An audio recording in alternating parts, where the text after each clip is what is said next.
Yeah. Yeah. Yeah.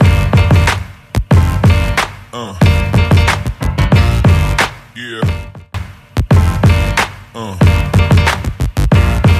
Yeah. Yeah.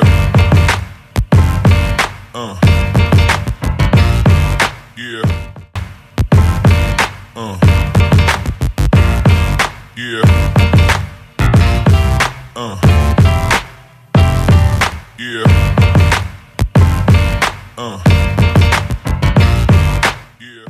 Salve, salve, estagiário, estagiárias. Voltamos para mais um Estagiários Podcast. Ao meu lado, Thiago Maroto. Ô, Magnético, vambora. Depende do magnético, Perfeito, né? Enfim. É aquela coisa. Hoje a gente tem um convidado sempre especial, né? A galera sempre fala, pô, todo convidado especial. De fato, todo convidado é especial, mas esse mais ainda. É um cara que eu acompanho há muito tempo. Não vou falar que desde pequeno, porque vai, né? Mas é verdade. Desde pequeno eu acompanho esse cara e é um prazer estar aqui com ele. Nada mais, nada menos que Alex Miller. Seja muito bem-vindo, meu amigo. Que alegria. E a gente não tem culpa se o convidado é especial de verdade, né? A gente Por não quê? tem culpa porque a gente vai buscar os caras, né? É, então, exatamente. Irmão, todo convidado é especial, mas esse aí tem um quezinho a mais. Exato. Ó, já vai deixando o seu like, já curte aí o vídeo que é muito importante pra nós e deixa seu comentário. Muito importante pra gente o seu comentário pra esse vídeo ter retenção. Alex, a gente começa sempre o nosso programa com a pergunta do estagiário. Canal Estagiários, pergunta do estagiário. Todo mundo tem uma história legal, uma resenha legal da época de estagiário. Você tem alguma que você pode contar pra gente? Bom, primeiro, obrigado pelo convite. Muito você. legal estar aqui, bater esse papo sobre assuntos que a gente gosta, né? Eu sempre falo que trabalhar com o que a gente ama é um grau a mais de satisfação, né? Todo mundo tem que trabalhar bem no que faz, mesmo se não gosta, mas normalmente pelas necessidades. Mas quando você consegue unir o útil ao agradável é muito bom. E estar aqui com vocês, falando de futebol, falando de coisas que têm a ver com a minha vida. Então, isso é muito agradável e eu agradeço a oportunidade, né? Agora, sobre estagiário, como você falou, que me acompanha desde criança, então vocês calculam que faz tempo que eu fui estagiário, né? Mas assim, na verdade, eu acabei não tendo uma experiência como estagiário. Eu fui fazer um teste para entrar no meu primeiro trabalho nos meios de comunicação. E eu passei nesse teste e já fui contratado imediatamente. Então, assim, eu não tive uma fase de estagiário para depois ser contratado. Mas eu acho que a gente pode usar os primeiros momentos de carreira como se fosse um estágio, né? Uhum. Porque mesmo não sendo a função ali escrita, né, estagiário, mas o estagiário significa que você está ali aprendendo, começando, dando seus primeiros passos na carreira, para que você possa ganhar experiência e construir a sua trajetória normalmente, né? E eu comecei a minha vida profissional em abril deste ano, vai fazer 30 anos, né? Então eu faço 30 Legal. anos de carreira agora em abril. Eu comecei em 1996, né? 30 anos, na Rádio Trianon, que na época era uma rádio que o AM ainda era forte, na época, 30 anos atrás. Hoje o AM tem muito mais dificuldade de existir, né? De funcionar, de abranger, de alcançar as pessoas, né? Mas na época ali, em 96, o AM ainda era forte. E as emissoras, principalmente jornalísticas e que faziam futebol, tinham na sua grande força ainda o AM. O FM ainda não era uma realidade tão intensa como passou a ser depois de alguns anos. Sim. Mas naquele momento, em 96, o AM era muito forte. E a Rádio Trianon, ela naquele momento contava com profissionais de ponta do jornalismo, com um projeto de fazer acontecer também a Rádio Trianon, como já existiam rádios tradicionalíssimas e competentes na arte de fazer jornalismo. Sim. Prestação de serviço, esporte, né? Como a Jovem Pan, Eldorado, CBN, Bandeirantes, Rádio Globo, Rádio Record, Rádio Gazeta, que tinham no AM as forças, né, no jornalismo e no esporte. A Trianon chegou com o projeto e com o comando, na época, do Fernando Vieira de Mello. Hoje, os mais jovens talvez se identifiquem mais com esse nome quando passam no túnel da Rebouças ali, que é o túnel Fernando Vieira de Mello. Sim. Né? Mas o Fernando Vieira de Mello, ele foi, por exemplo, para quem não sabe, o precursor da prestação de serviço no rádio de São Paulo e do Brasil. Então aquela coisa que virou comum e importante, essencial, de prestação de serviço, informação de trânsito, informação de tempo, previsão do tempo, ocorrências policiais, Tudo prestar que impactava, serviço, né, no dia a dia. feriado, programação, tudo que tinha a ver com prestar serviços, o Fernando Vieira de Mello inventou isso na Rádio Jovem Pan, no final da década de 70, começo da década de 80, e foi embora. E isso acabou crescendo de tal forma que todas as outras rádios acabaram tendo que também se envolver nessa questão de prestar serviços para a sociedade, para as pessoas, informar, ajudar, né? E o Fernando Vieira de Mello é tido no meio jornalístico como uma das grandes mentes de toda a história do rádio, né? Legal. Como um comandante, tudo, né? E eu tive a honra de ter, assim, o meu primeiro emprego nessa equipe da Rádio Trianon, que tinha o Fernando Vieira de Mello, que tinha saído da Rádio Jovem Pan, fez uma parceria com o Objetivo, que era lá no prédio, que é no prédio da Rádio Trianon, da Gazeta, Fundação Casper Libero, tudo ali, na Paulista 900. E aí fizeram uma parceria lá com o Fernando Digênio, que era o dono do Objetivo. Então houve ali uma sociedade, enfim, a rádio estava inserida nesse contexto dessa parceria. E eu tive essa minha primeira oportunidade graças a uma pessoa que eu conheci, porque antes de eu trabalhar nesse meio, os jovens costumam ter um primeiro trabalho, um bico, alguma coisa para começar a ganhar seu dinheirinho, mesmo ainda sendo estudante na escola, no colégio, ensino médio, enfim, mas você já começa a fazer as coisas, né? E eu fiquei 3 anos trabalhando como monitor de lazer em hotéis, convenções, eventos. Fiz amizade com uns amigos que tinham uma empresa de lazer, de monitoria de lazer, e eu acabei trabalhando para essa empresa. Todo fim de semana, feriado prolongado, temporada de férias, eu estava em algum hotel em que essa empresa prestava serviço e fazia trabalho de monitoria de lazer, brincando com os hóspedes, promovendo jogos, brincadeiras, coisas que o tio das crianças... Mas assim, nesse trabalho de monitoria de lazer, tem a parte que mexe com as crianças de 3 a 6 anos, 7 a 12 e adulto, que de 13, 14 anos em diante, para fazer as atividades no hotel, já é considerado adulto, faz as atividades de adulto. E eu era monitor de adulto. Então eu ficava junto com os adultos promovendo as brincadeiras. Tipo hotel fazenda, assim. E trabalhei em vários hotéis fazenda. Cara, então legal. Eu fiz muito isso. E num dos trabalhos que eu fiz de monitoria, eu conheci uma pessoa que era muito amiga do Fernando Digênio, que era o dono da Rede Objetivo, né? E nessa de conhecer essa pessoa, nesse feriado, que era um carnaval, em Sorocaba, no Hotel Fazenda Castelo Branco, em Sorocaba. Caraca.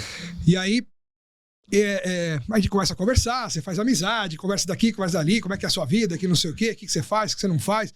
E aí, nessa conversa, eu falava, meu sonho é ser jornalista, né? Eu faço faculdade de jornalismo, quero trabalhar no esporte, não sei o que, não sei o quê. E o cara falou assim, olha, eu não costumo fazer muito isso, porque a gente não sabe com quem a gente... Mas eu fiquei com vontade de te ajudar. Então, eu vou falar com uma pessoa, um amigo meu. Se essa pessoa der um sinal verde aí, a gente marca, você vai lá conversar, ver o que faz, ver o que dá. Sim, não vou influenciar em nada, mas eu vou pelo menos te indicar para ver se ele te recebe lá para fazer alguma coisa. Fazer um teste, qualquer coisa. Tá bom, fiquei feliz, agradeci, mas sabe quando você vai, legal, obrigado. Tipo, aquele cara, meio, né? na semana seguinte do carnaval, meu telefone toca em casa. Não tinha celular ainda, não existia, era telefone fixo em casa, né? Aí toca o telefone, não sei o quê. E era ele, pô, o que você vai fazer amanhã? Eu falei, meu, faça a hora que você quiser, o minuto que você quiser, madrugada, eu tô à disposição. Você pode ir lá na Rádio Trianon, não sei o quê, papai, ele me explicou toda a parada ali, de pá, conversa com tal, não sei o quê, não sei o quê, não sei o quê. Pô, posso. Aí eu fui, tava na faculdade, né? Tava entrando no 3º ano de jornalismo. E rapidinho, é o momento ali do 3º ano que se você não estagiou muito, a água começa a bater na bunda ali. Você fala, cara, preciso de experiência. Porque se eu me formar e não tiver nada, fica mais difícil você começar. Exato. Ainda mais naquela época que não existia hoje. Não existiam ferramentas que hoje existem, por exemplo, redes sociais, plataformas digitais. Você consegue ser independente, YouTube, né? Que de repente você pode... Pô, não consigo emprego em nenhum lugar, mas então eu vou criar um negócio meu no YouTube, quem sabe... Pô, e aí acontece de poder ter a chance maior de aparecer, viralizar alguma coisa, o conteúdo bom que chama a atenção de alguém. Mas naquela época, cara, era rádio, jornal e TV. rádio, jornal e TV, e revista, que era, né, mas o forte mesmo, rádio, TV e jornal. Era o triunvirato dos meios de comunicação. Então eu posso entender, então, que esse terceiro ano de jornalismo é tipo o sub-20 do futebol. Se o cara não estourar, É já como se complicou. fosse. Aí eu cheguei no dia combinado, fui lá na redação, fui recebido pela Maria Elisa Porchat, que à época era chefe de redação lá, uma das diretoras da rádio também, que também é um nome importante do rádio, naquele momento principalmente. E aí, olha, você veio aqui, não sei o quê, então vou aplicar um teste em você e conforme você for, a gente vai conversando, no momento que tiver uma vaga, aquelas coisas, né? Eu me lembro que um dos testes era fazer uma redação, que o tema era o surgimento e o desaparecimento dos Mamonas Assassinas. Putz. Porque eles tinham acabado de morrer. E o Mamonas Assassinas foi um grupo, na época, que fez um sucesso assim... É 96, né? 95 para 96. É. Um sucesso meteórico. Todas as músicas foram sucesso, Sim. chamaram a atenção, eram tocadas a todo momento, paralelamente, umas das outras. Não era aquele caso de um cantor até bom que faz um Estoura sucesso. uma depois, e tem um CD inteiro que... e tem uma música que fez sucesso. Cara, todas as músicas dele eram um boom, assim, uma febre nacional. Sim. E aí, como houve o acidente, eles morreram, tudo. Aí eu tive que fazer uma redação, fiz a redação lá, nem lembro o que eu escrevi, mas eu fiz uma redação sobre o tema. Escrever na máquina de escrever. Datilografia.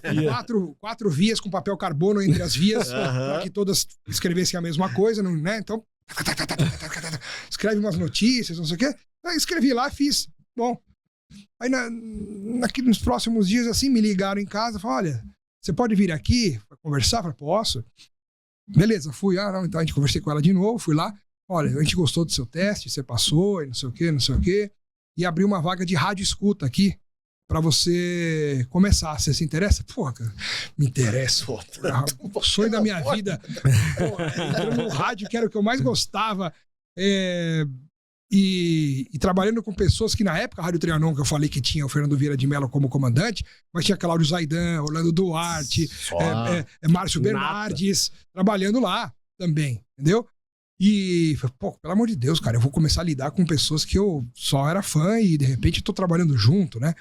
O Márcio Bernardes, que é o El Bigodon, na época, ele gravava boletins para a programação da Rádio Trianon sobre esportes olímpicos na época. E ele tinha dificuldade de escrever, gravar, não sei o quê. Ele me contratou à parte para escrever os textos dele. Então eu comecei a ser o redator do Márcio Bernardes para ele gravar. Para mim, qualquer coisinha era um grande passo naquele momento. Porque né? Quantos anos era ali, Alex? Quantos anos eu tinha? Você tinha? Isso foi no começo de 96. Eu tinha 19 anos. Porra. Eu tinha 19 anos. Cara, e aí eu comecei com rádio escuta. Hoje em dia acho que nem tem mais essa função. Porque não precisa, né? Tem internet pra isso, né? Mas na época que não tinha internet, rádio escuta era para quem não sabe, os mais jovens que estão nos acompanhando, é bom explicar até pra, né, ilustrar um pouquinho como é que era antes, né? 30 anos atrás, já é um bom tempo que se passou.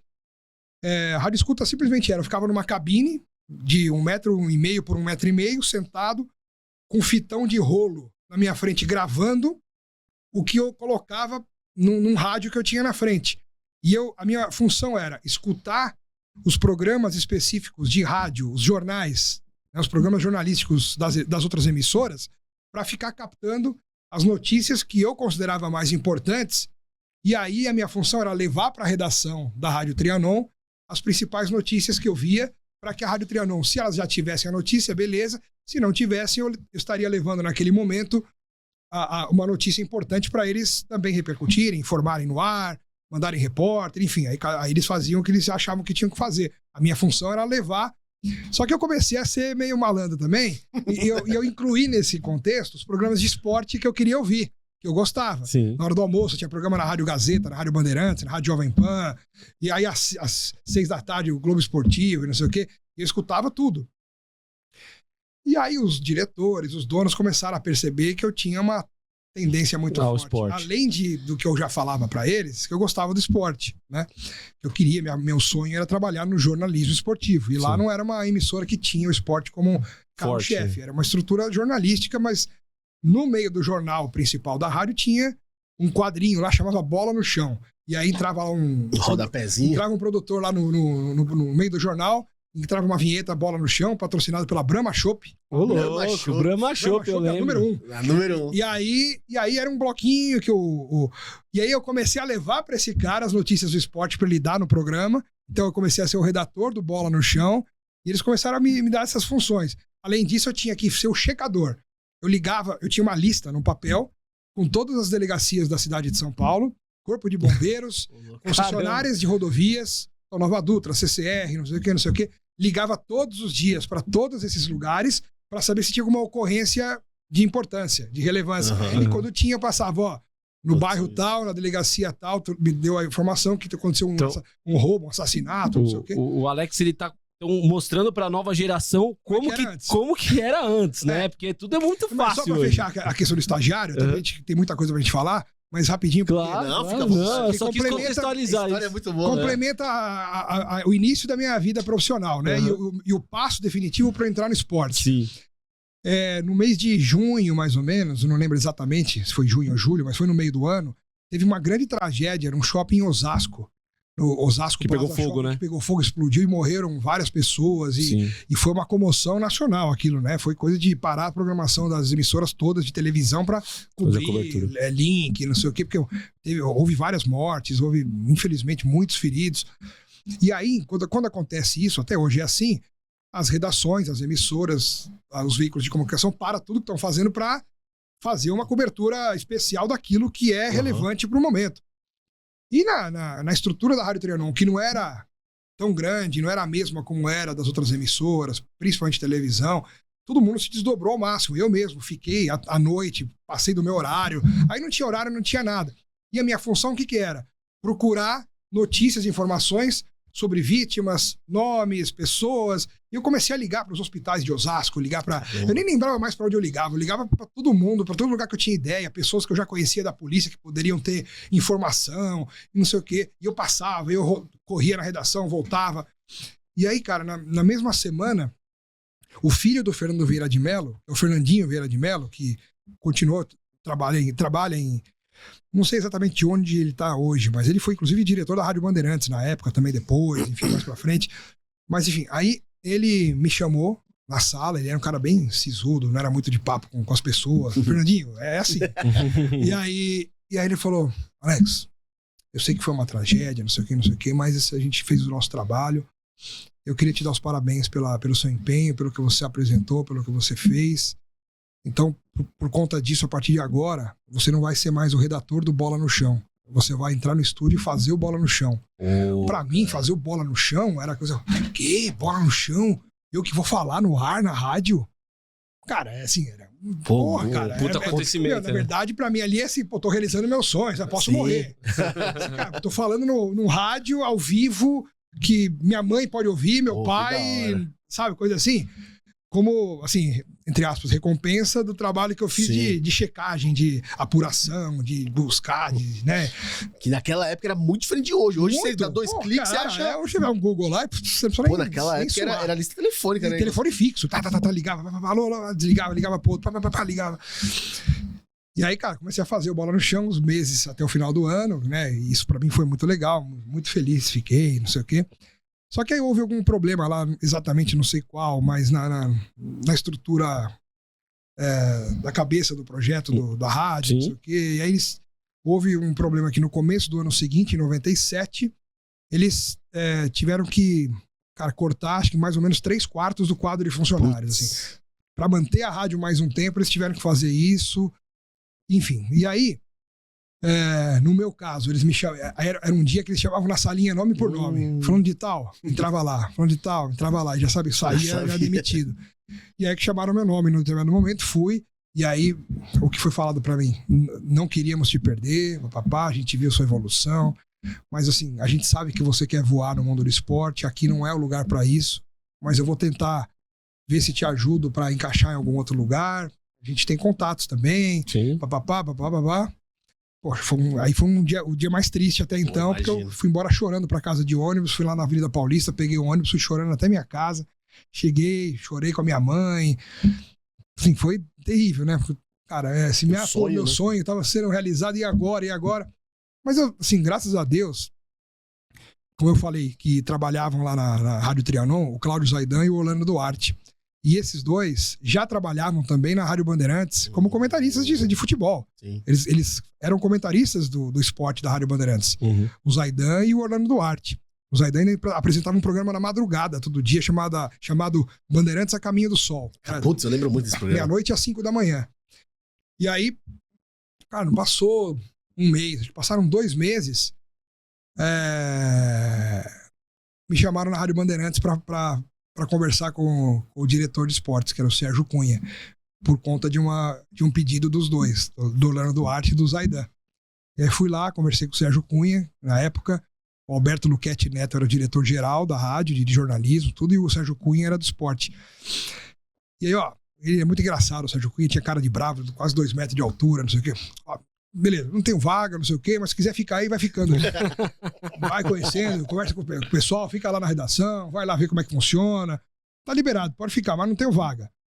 Tá bom, obrigado, vou ficar. Pô. A Rádio Bandeirantes é um canhão, até hoje é um... Até hoje. Né? E pra mim tava legal, porque eu tava sem trabalhar, mas tinha a oportunidade de ter um acesso à Rádio Bandeirantes, com a indicação que eu tive.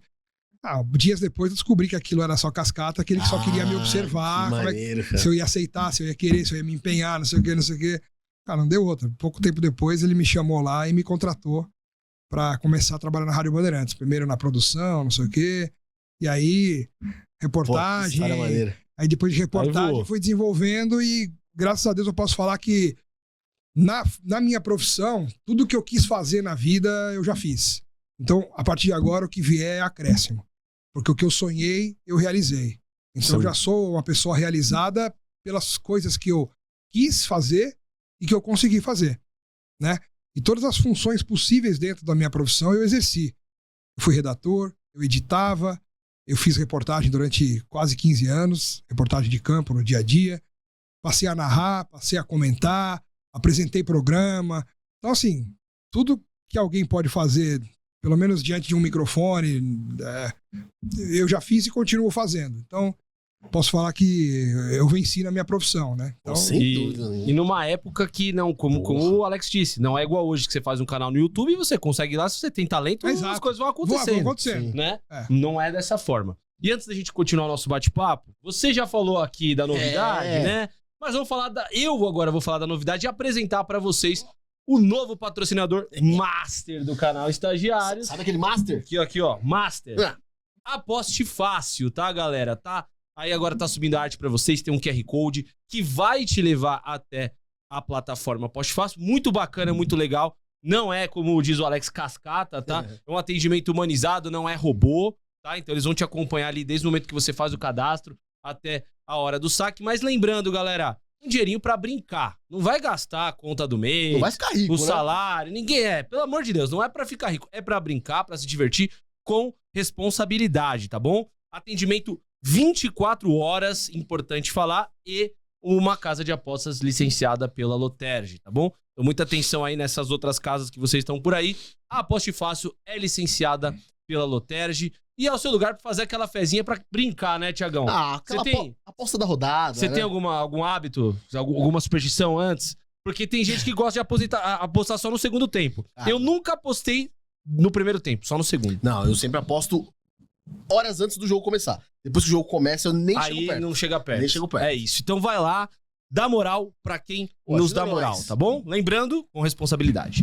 Bom, seguimos então. E aí eu quero saber o seguinte, qual que foi a primeira grande matéria ou de reportagem que você fez na Rádio Bandeirantes? Na Bandeirantes? Pode ser qualquer lugar. Porque ainda na Rádio Trianon... Pode ser na Trianon. Então, eu não fiz pela Rádio Trianon, mas quando eu tava na Trianon ainda, isso em 96... Eu não sei porque cargas d'água, 30 anos atrás, eu não sei porque a Rádio Itatiaia hoje é uma gigante do Brasil, de Belo Horizonte, uma das maiores rádios do país. Não sei porquê na época... É do Menin, né? É do Menin, né? E eu não sei porquê na época, repito, tô falando de 30 anos atrás, a Rádio Itatiaia, não sei se teve algum problema, não me lembro o que aconteceu. Eu sei que chegou o diretor lá da Rádio Trianon e falou, tem um pessoal da Rádio Itatiaia que entrou em contato aqui com a gente, perguntando se tinha alguém para ajudá-los na transmissão da final da Copa do Brasil. Era Palmeiras e Cruzeiro no Palestra Itália. O Cruzeiro foi campeão naquele dia. E eles precisavam de alguém no estádio pra entrar lá, fazer flashes pro celular mesmo. E aí eles ligam, você entra no ar, dá alguma informação, fala lá alguma coisa lá que você tem que falar, como é que tá o jogo. Aí você combina com eles lá. E aí, beleza, é isso que eles precisam, de alguém que esteja no estádio que entre de vez em quando dando flashes ao vivo sobre o jogo. Falei, tá bom. E aí, cara, eu achei meio que surreal, porque de repente eu me vi numa final de Copa do Brasil, no Palestra Itália, né, com o meu time, com aquele timaço que o Palmeiras tinha, né, Djalminha, Rivaldo, Luizão. De 99, 96. né? 96, É o ataque dos 100 gols? O ataque dos 100 gols, mas isso foi no Paulistão. Paulista, Aí, nessa final da Copa do Brasil, o Miller já tinha saído porque o Palmeiras não renovou o contrato com ele. Ele tava no Cruzeiro, né? Não, Palmeiras. Aí No Palmeiras ele foi pro Cruzeiro. Não, então, ele foi pro Cruzeiro, né? Depois ele foi pro São Paulo direto. No ano seguinte ele voltou pro São Paulo. Sim. Aí... E aí, mas tudo bem, era um timaço. O Palmeiras tinha Cafu, tinha Júnior, tinha Veloso no gol fechando. Era um timaço. Flávio Conceição, Amaral, era um negócio de louco. Era surreal. Mas o Palmeiras perdeu. Mas foi a minha primeira experiência, assim, de campo, de fazer alguma coisa pra rádio, assim. Foi lá. Não foi a minha primeira transmissão de jogo, mas primeira experiência num jogo de futebol, numa coisa assim, ao vivo, falando ao vivo no estádio, foi logo na final da Copa do Brasil. Foi legal pra caramba como experiência, né? Fiquei meio frustrado que o Palmeiras perdeu, mas aí faz parte. Mas foi a minha primeira vez, assim, num campo de futebol, trabalhando num jogo, né? E aí na Bandeirantes, sei lá, uma matéria que te impactou muito, assim. Porra, cara, eu sempre falo que, até hoje, quando me perguntam qual foi o seu momento mais marcante na carreira, né? E o meu momento mais marcante, cara, não teve nada a ver com futebol. Putz. Foi a cobertura dos Jogos Olímpicos de Atenas em 2004, que eu fui pra lá. Eu fiz 3 Olimpíadas, né? De Sydney em 2000, Atenas em 2004 e Pequim em 2008. É que em Atenas, cara, foi uma coisa assim, pra mim particularmente, muito impactante pelo que aconteceu ali no momento, pela atmosfera. Primeiro que você tá em Atenas, é o berço da civilização e onde tudo começou em relação ao esporte também. Espírito, né? A primeira Olimpíada foi em 1896, a primeira Olimpíada da Era Moderna. De lá em diante vieram as outras edições até hoje. Então a primeira foi lá. E onde foi? No estádio Panathinaikos, que é o estádio feito de mármore, arquibancada de mármore, é tudo de lindo, mármore. Ele não fica aberto no dia a dia para as pessoas entrarem, tem visitações específicas para eventos específicos. Então é um lugar assim meio que guardado a 7 chaves para momentos especiais. Um templo especial do esporte histórico e tudo mais. Para quem gosta de esporte, para quem curte esporte e tá vivenciando uma Olimpíada, né? Aquilo se potencializa de uma tal maneira que é difícil você descrever para quem tá aqui, que não tá nem aí, tá no dia a dia trabalhando, e não tem problema, é isso aí. Mas quem tá lá, vivendo aquele momento, sabendo o que aconteceu, o que acontece, você ama o esporte, tá ali fazendo aquilo que ama e ao mesmo tempo aquilo que você tem que fazer. Sim. E aí o que aconteceu naquele dia? Último dia dos Jogos Olímpicos de Atenas. Em tese, a minha última cobertura em termos de jogos foi a final do vôlei masculino, que o Brasil ganhou medalha de ouro contra a Itália. E aí, pô, fiz lá a cobertura, entrevistei os caras, feliz da vida, fiz o pódio, medalha de ouro, do cacete, cara. Aí eu voltei pro IBC, que é o centro de imprensa. Sim. E cada evento, as emissoras fazem a sua própria logística. Naquela Olimpíada, pros repórteres, a logística melhor que eles entenderam era que cada repórter tivesse um carro e ele próprio dirigisse para se locomover pela cidade para ir até os eventos que ele era escalado. Então, eu tava com um carro meu lá, alugado lá, né, pra fazer a Olimpíada. Cara, eu comecei até a entender escrita em grego, porque tanto que eu li as placas pra chegar. E é difícil, né? São desenhos diferentes, né? Como que você fez a mágica? Não, de tanto olhar ali, já sei você que começou por... de visualização fotográfica, assim, de olhar e falar, pô, ali, à direita, é pra onde eu tenho que ir. Já sabia mais ou menos. Porque eu dirigia o dia inteiro, todo dia, porque saía de uma competição, ia pra outra, estádio, ginásio, campo. E aí no último dia, eu voltei já naquele clima de missão cumprida. Eu ia voltar pro IBC, fazer só a gravação das matérias do último dia, do vôlei, do que tinha acontecido antes, beleza. Estacionei o carro no IBC, tava saindo do carro, toco o telefone, toco o celular. era o Sérgio Patrick, que era Sim. o diretor de esportes da Rádio Bandeirantes, que estava em Atenas comigo lá, ele estava no IBC. E ele falou, onde você tá? Eu falei, cara, cheguei aqui no IBC agora, estacionei o carro. Entra no carro e volta. Eu falei, volta pra onde?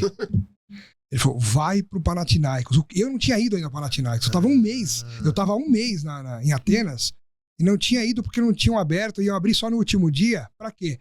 Pra chegada da maratona.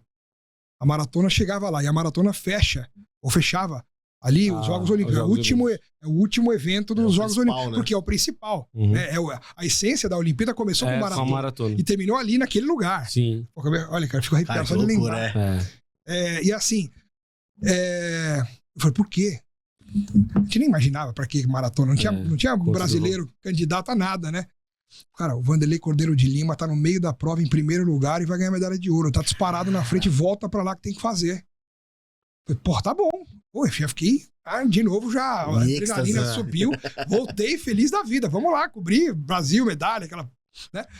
Cara, só que chegou uma hora que onde que a maratona acontece? Antes de chegar no estádio? Na rua. Porra, e o carro chega até onde? Porra, não. Cheguei, andei um pouco, já tinha um monte de grade ali. Não tinha como fazer. O que aconteceu? Ainda dei carona pro Fernando Nardini, que era repórter da TV Bandeirantes, com cinegrafista. O Fábio Seixas, que era repórter da Folha de São Paulo, na época estava cobrindo lá. Hoje ele é o chefe de comunicação da CBF, Fábio Seixas. Sim, sim. Vieram comigo no carro, a gente saiu do carro, onde não dava mais pra passar. Deixei o carro na rua, estacionei ali num canto. A gente pulou o gradil.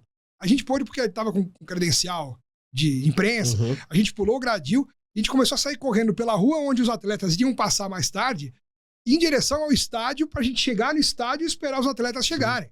Então, cara, ali aquela adrenalina de chegar e não sei o que, olha onde eu tô na maratona, vou cobrir a maratona, tô na pista dos caras. De repente eu chego no estádio, entro à esquerda no estádio, vejo aquela gigante. Aquele colosso Coisa de monumento histórico e tá olhando onde eu tô, cara. Descreve essa sensação aí. Cara. Não dá. Pô, já descreveu. É isso, né? Não dá. E aí qual que era a nossa preocupação, pelo menos? Saber onde é que a gente tinha que se posicionar pra pegar a chegada. Então era meio que a gente andava assim até a ferradura do outro lado, a curva, assim, atrás, como se fosse atrás do gol do outro lado, né? Porque os atletas iriam entrar, iam dar uma volta na pista e na linha de chegada, depois da linha de chegada, que é no meio de uma das retas, né? No final da reta, no começo da curva, a gente tinha que ficar posicionado ali na curva, como se fosse perto de um escanteio, né? E os atletas passariam lá como se fosse uma pequena zona mista. E a imprensa brasileira começou a se concentrar ali, onde os atletas iriam chegar, porque a gente queria. E no meio do caminho, aconteceu aquilo que, pra quem não se lembra, só olhar na internet, no YouTube, tem. Um maluco atravessou a rua lá, agarrou o Vanderlei e não deixou ele continuar a correr. Pra quem corre maratona, sabe que quando você tem aquele ritmo interrompido, você não consegue mais readquirir. E ele, quando conseguiu se desvencilhar do cara e continuou a corrida, ele baixou o ritmo e não conseguiu. Aí ele foi ultrapassado por um italiano, por um americano, e ele acabou chegando em terceiro lugar, que ainda lhe rendeu uma medalha, que foi a medalha de bronze. E aí, só que o que aconteceu? Em vez de ele ficar revoltado, ele chegou feliz, fazendo um aviãozinho, essa cena emblemática, todo mundo, né, o aviãozinho do Vanderlei. E vocês esperavam uma reação brava, não sei o quê. Só que aí, pra completar, ele cruza feliz, a linha de chegada em terceiro lugar, ganhou uma medalha, foi pro pódio. Posteriormente, ele ganhou até a medalha PR de Coubertin, que é rara. Ganhou mais do que o ouro, vamos dizer. Mais do que o ouro, porque é um título entregue a quem tem um espírito esportivo acima da média. E o Comitê Olímpico Internacional, ele cede essa medalha para poucos exemplos ao longo da história. Sim. E ele foi um deles por conta da reação positiva, né, em relação ao que ele poderia ter feito de protesto, revolta, abandonar, e, sei lá. Ele foi feliz, cara. Ele foi puro, né? E o que aconteceu? Para completar a emoção, ele cruzou a linha e chegou perto de nós, repórteres, e tinha um monte de jornalista ali com câmera, com microfone para gravar, não sei o quê. Só que como lá na Rádio Bandeirantes aqui em São Paulo, a produção já estava preparada para esse momento, a gente já tinha armado o esquema que quando o Vanderlei chegasse para conversar com os repórteres, eu ia entrar ao vivo. E os outros estavam com câmera, com gravador, com câmera e microfone, emissora de televisão, mas ninguém estava ao vivo naquele instante. Não tinha tanta facilidade como tem hoje, que qualquer um faz ao vivo do jeito que for e é mais fácil. Não tinha. Mas aí eu tava com o celular. E aí o José Silvério, estava transmitindo um jogo do São Paulo pelo Campeonato Brasileiro aqui. E aí, aí o Vanderlei cruzou, eu liguei aquela tensão, aquela adrenalina, liguei pra redação não, pro Estúdio do Ar, aqui em São Paulo. Chegou o Vanderlei, não sei o quê, peraí, fica comigo, tá? Aí quando eu falava que podia chamar, eles iam avisar o Silvério pra me chamar e eu ia entrar no ar, né? Aí, pode chamar. Aí o Silvério, vamos Atenas, Alex Miller, né? Aí eu, Silvério, Vanderlei Cordeiro de Lima, acaba de cruzar, tá falando aqui, não sei o quê. E eu estiquei o braço ali no meio do tumulto ali de jornalismo. E aí eu consegui ainda falar, captar a voz do Vanderlei Cordeiro de Lima, ele feliz ali, não sei o quê. E ali foi a primeira vez que a voz dele veio pro Brasil, porque só eu tava ao vivo naquele momento. Caraca. E aí ele passou, e aí Vanderlei, Silvério, medalha de bronze, papá, histórico, beleza. Aí o Silvério continuou o jogo, e eu, naquele momento, acabei ali o que eu tinha que fazer, né? Aí dali eu podia voltar pro IBC com calma. Só que por tudo isso que eu expliquei pra vocês aqui, e eu tô rememorando tudo aquilo de novo, cara, eu sentei naquela arquibancada de mármore ali, aí, sabe como... A adrenalina baixou, né? Eu comecei a chorar, cara, que eu parecia uma criança, assim, sem saber porquê, mas chorando, os caras vieram me abraçar do lado, os outros, porque perceberam, foi emocionante aquele momento, não foi uma coisa qualquer, uma entrevista qualquer, por todo esse processo, esse contexto, assim, foi um negócio assim que me marcou demais, cara, aquela emoção, aquele choro, pelo local que eu estava ali, pelo que aquilo representava pro esporte, e eu estando ali, eu me senti parte integrante da história do mundo, assim, sabe, um negócio meio maluco. Cara, e aquilo me pegou de uma tal maneira que eu me emocionei demais, comecei a chorar muito, e aí fui acalmando, não sei o quê, depois fui embora, e aí por isso que eu falo que esse momento, por todo o contexto, por tudo que aconteceu, pra mim foi o momento mais especial da minha carreira. E é uma das histórias mais marcantes da história do esporte brasileiro, né? Então, você tava ali naquele momento, na rádio, um dos únicos, se não o único. Ele falou pro Brasil primeiro com mim, você, cara. Então é um negócio meio... Você viu a história sendo escrita ao vivo, né? Ele contou, né? Não só viu, ele contou a história, né? Isso é muito... porque depois todo mundo viu as entrevistas que foram gravadas, mas o ao vivo, naquele momento você tem aquele gostinho de falar, ao vivo foi comigo. O ao vivo é ao vivo, cara. O tempero do ao vivo é único. É único. Você vê que nós estamos aqui há quase meia hora e não falamos de futebol. Não, ainda, mas isso aqui é legal, cara, pô. mas que história... Cara, trazer o Alex Miller e ficar falando só de futebol é perder tempo. Mais do mesmo. Mais do mesmo. Falar sobre jornalismo, sobre tudo. E, cara, quero bater um ponto que você trabalhou muitos anos na Rádio Bandeirantes, no Grupo Bandeirantes como um todo. 16 anos. 16 anos. Com certeza você já se cruzou, não sei se você trabalhou junto com o Luciano do Vale. Não trabalhei junto, mas cruzava de vez em quando. Você como narrador, né, também. Qual que é a sua avaliação em relação ao Luciano do Vale? Em relação a ele como profissional, que pra mim é um dos maiores. E como foi, de alguma forma, ali naquele métier todo que envolve, porque com a Rádio Bandeirantes você fez, acho que foram, você falou, né, 3 Olimpíadas, quantas Copas? 2. 2 Copas, e rodou o Brasil todo, né? Sim. O Luciano do Vale, pra mim, ele tá naquele time, eu falo trinca de ases, né, o triunvirato, que é Luciano do Vale, Galvão Bueno e Silvio Luiz. Pra mim foram os 3... Santa Trindade. Os 3 narradores que marcaram a minha vida, né? O Luciano...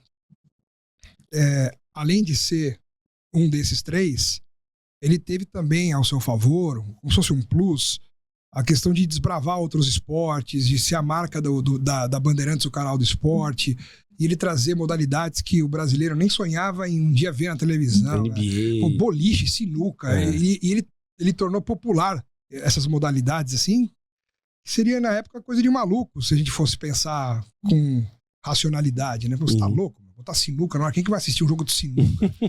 Mas ele soube promover várzea, né? De tal maneira isso, mas ele soube promover tudo isso de tal maneira que ele criou rivalidade entre Rui Chapéu e Roberto Carlos na sinuca. Aí depois descobriram que o Rui Chapéu era corintiano e o Roberto Carlos era palmeirense. Virou Derby na sinuca. Derby na sinuca. Cara, imagina hoje ele com... louco, cara. Baianinho de Mauá. Imagina hoje o que ele faria. Cara. E ele popularizou o vôlei, o basquete. Não eram esportes que as pessoas assistiam. Vôlei, ele deu muita ênfase. Aí ele botou um jogo no Maracanã, Brasil, e fez um torneio no Maracanã. Chuva pra caramba, vôlei na chuva, o Bernardo, saque Jornada nas Estrelas. Foram momentos que ele proporcionou ao esporte brasileiro que fez dele o gigante que foi, né? Além de tecnicamente, como narrador, ele ser praticamente perfeito, né? Uma coisa brilhante, ele teve esse lado, assim, esse plus, né? O Galvão Bueno, embora muita gente desça o cacete, mas eu falo, principalmente do nosso meio, que eu escuto falar mal do Galvão, eu falo que é inveja, cara. Porque Cara, o Galvão ele é gigantesco, diferenciado. cara. O Galvão é gigantesco. O Galvão é... Não dá pra falar nada do Galvão como carreira, como profissional, né, assim... E o que aconteceu com o Galvão, né? Que ele era da Globo, aí ele sai, aí depois ele volta pra Globo e revoluciona toda a história.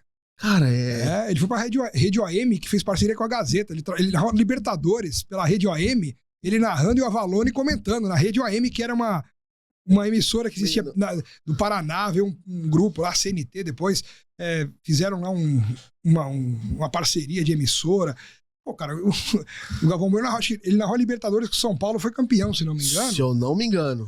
Pela Rede OM, que era a Rede OM e TV Gazeta. Se eu não me engano, acho que foi algo assim. Então o Galvão, cara, até por ser também da Globo, que sempre foi a principal emissora em termos de audiência no Brasil, né? Então ele entrou nas casas de todo brasileiro e nas competições mais importantes. Então também a história do esporte brasileiro, sobretudo do futebol, tem a ver diretamente com a voz do Galvão Bueno, né? Fórmula 1 e futebol, né? Total. Você acha que existe um futebol antes e depois do Galvão?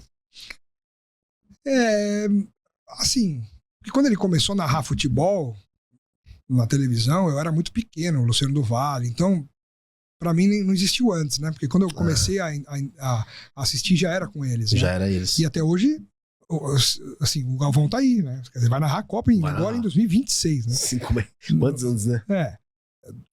Enfim, aí cada um sabe até onde tem que ir, ninguém tem que se meter também. Tá na hora, quem sabe que tá na hora é ele. Cada um se aposenta quando quer. Se tem empresa que contrata e ele quer, beleza, cara, e tem que respeitar. E escuta quem quer também, né? Não é obrigado. Ainda mais que vão ter outras alternativas que não quiser. Não gosto do Galvão. Então não vem Galvão, vai ver outro agora. Até a nova geração agora, Casé com o Luizinho, eu acho muito Luizinho, bom. Fenômeno. Fenômeno demais. Ele é fera. Eu trabalhei no esporte interativo, né? Depois de tudo isso, eu fiquei 3 anos lá. E eu trabalhei com eles, com o Jorge Igor, com o André Henning, com o Casé era estagiário já? Eu trabalhei com o Casé, sentado na redação do Esporte Interativo no Rio de Janeiro, contando piada e dando risada e nem imaginava que ia ser o Casé que é hoje. Sim. Isso 2016. 10 anos atrás. O que você acha que o esporte interativo foi essa categoria de base aí do que se tornou hoje a Casé TV? Todo mundo que saiu do esporte interativo é gigante Pedro hoje. Certeza. Todo mundo. O Jorge Igor, André Henning. Vitor Sérgio. O VSR. Bruno Thaís Espinosa. Cara, muita gente boa. O que tinha? A Isa Pagliari. O que tinha naquela do esporte interativo? Você sabe dizer? Cara, o segredo do esporte interativo? O segredo era gente competente, muita gente que entendia do que estava fazendo e que se juntou e formou uma equipe brilhante, assim. E com uma linguagem já mais voltada para o público de hoje. Uhum. Né? A base do esporte interativo era um tipo de trabalho para alcançar os mais jovens. Né? Esse trabalho que a Casé faz hoje, o embrião foi o esporte interativo lá. Total. Né? E eu fui para lá em 2016, depois que eu saí do Grupo Bandeirantes, em 2015. O André Henning, que era meu amigo já de muitos anos aqui de São Paulo, trabalhou na Band FM também. E aí eu saí da Bandeirantes, falei com o André, aí eu falei, André, e aí, não sei o quê. Pô, cara, a gente tava falando justamente de alguém que tivesse um perfil assim, agora você me liga e esse perfil que a gente tá falando é o seu. Putz, que legal. Só que você teria que vir pro Rio de Janeiro, cara. Eu vou pra China, cara. Cara. Vamos aí, né? E aí, só que você tem que morar no Rio, cara. Eu dou um jeito, cara. Moro na praia, faço qualquer coisa, mas vou. E aí fui, cara. Em janeiro eu comecei lá de 2016. Eles tinham um projeto de fazer também, abrir um estúdio em São Paulo. E esse projeto era para abrir o estúdio em São Paulo em março ou abril de 2016. Então eu iria em janeiro para ficar lá uns 2-3 meses e voltar para São Paulo. E aí, cada vez que tinha uma previsão de inaugurar o estúdio em São Paulo, deu problema na fiação, problema na tubulação, o pintor faltou, a luz acabou. Eu sei que o estúdio em São Paulo foi inaugurado em janeiro de 17. Ou seja, eu fiquei 1 ano no Rio de Janeiro, mas eles foram tão legais comigo, porque eu deixei minha família aqui, na época minha esposa, meus filhos pequenos, não sei o quê. E aí eu não tinha dinheiro para ficar indo e voltando para São Paulo. Os caras começaram a cada 15 dias me pagar viagem pra vir pra São Pô, que Paulo, legal. ficar em São Paulo um fim de semana, deixava eu ficar de folga fim de semana, 3 dias às vezes, pra ficar com a minha família, depois voltava, aí tudo pago por eles. Então, essa parte humana também me pegou bastante no esporte interativo, com a direção que tinha, né? Foi muito legal, cara. E quando a gente veio pra São Paulo em 17, a inauguração do estúdio foi num programa que, pra mim, foi uma grande experiência, maravilhosa experiência, que foi apresentar um programa diário, que era o Mais 90, que era todo dia às 3 da tarde, e que eu tinha ao meu lado só gente louca comentando, que era muito legal, que era porradaria todo dia. Ricardo Martins, Alexandre Pretzel, Ademir Quintino, Mauro Betting, André Reni, Gustavo Zupac, Márcio Spímpolo, Alfredo Loeblin, Emerson Leão, o Rivelino participava de vez em quando, o Zico veio participar uma vez. Era uma equipe, cara, o muito legal esse Mais Vitor 90. Sérgio. Porra, cara. Era muito legal. E foi um programa de maior audiência do esporte interativo. Maior audiência. A gente às vezes ganhava do Fox Sports Rádio. Isso que eu ia te perguntar, era meio que rival do Fox, tinha né? momentos de horário que batia. E várias vezes a gente ganhava na audiência. Várias vezes. Eu lembro de assistir muito. Várias vezes, cara. E assim... E foi uma experiência pra mim maravilhosa, porque eu era apresentador aqui, eu tinha que administrar todos aqueles malucos querendo gritar e brigar um com o outro. E era só cobra grande. Pô, né? só Só cobra criada. Só. E aquilo lá foi muito legal, cara. Aí depois houve lá a questão da venda do esporte interativo pra Turner, né? O grupo lá dos Estados Unidos. Aí já começou a mudar, virou TNT, virou... Aí tiveram que se desfazer de todo aquele projeto que tinha maravilhoso, enfim. E aí foi acabando, né? Aí chegou, acho que 2018, 2019, aí eu saí, né? E aí, cara, a gente tá falando dos narradores, né? Do que a gente tá com... vai voltou. Então, aí eu falei do Luciano do Vale e do Galvão, do faltou Galvão. o Silvio. Só que o Silvio, pra mim, pro meu jeito de ser, pra minha personalidade, pela forma como eu gosto de viver a vida, de trabalhar, o Silvio Luiz era o meu espelho. Sério? Eu olhava o Silvio Luiz pra fazer o meu trabalho, a minha narração. Porque eu era apaixonado pela forma como o Silvio Luiz brincava com o futebol, com a narração e como ele sabia usar, como ninguém, a imagem do jogo para trabalhar do jeito que ele gostava de fazer. Então, assim, aparecia um pipoqueiro na arquibancada. Hoje, se aparece, o narrador nem fala, é uma imagem do jogo lá. Se é o Silvio Luiz, ô amigo, quanto é que é essa pipoca aí? Ô! Assim, no meio da transmissão, no meio da narração, aparecia um cara banguelo. Entender? Ô, filho, tá faltando o centroavante aí, querido. E aí, no meio da narração, Silvio Luiz. Era genial, né, genial. Pô, e os bordões, não sei o que. Então eu era amarrado desde criança nas narrações do Silvio Luiz, pela palhaçada, pela brincadeira que ele fazia, uma transmissão diferente, extrovertida. E quando eu comecei a ter a oportunidade de narrar, principalmente na televisão, eu quis. A gente às vezes precisa ter referências para poder também construir o seu perfil, né? E eu achei que combinava mais com o meu jeito, né? Tanto é que no esporte interativo, que eu tive assim uma experiência mais contínua como narrador de televisão, eu já tinha narrado a Copa do Mundo, por exemplo, de 2014 no Band Esportes. Eu fiz a Copa do Brasil de 2014.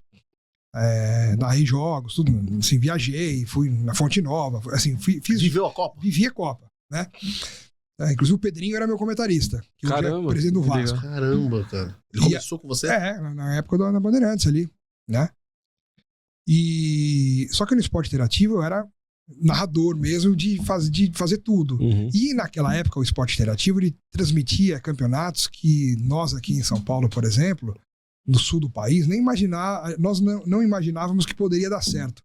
O esporte interativo acreditou naquilo. Copa do Nordeste. Copa do Nordeste, Copa Verde, Campeonato Potiguar, Campeonato Alagoano, sabe? Copa Verde. Exato. E aí, cara, isso aí, nós do esporte interativo na época éramos ídolos no Nordeste. A gente chegava para fazer algum jogo no Norte e Nordeste do Brasil, Centro-Oeste, por conta de alguma emissora que eles chamam do eixo, né? Rio São Paulo, não sei o quê. Dá valor para essas competições, cara, os profissionais do esporte interativo eram tratados como reis nesses lugares, porque eles tinham como referência as pessoas que faziam ir pro Brasil inteiro as competições deles. Sim. Né? Hoje a Copa do Nordeste tá no hoje todo mundo TV, quer. Todo mundo quer. Virou, né? Pegou na planta. Virou gourmet. Que a gente plantou lá e hoje... Agora tem varanda. Hoje os grandões colhem, né? Os frutos que foram... As sementes que foram plantadas naquela época.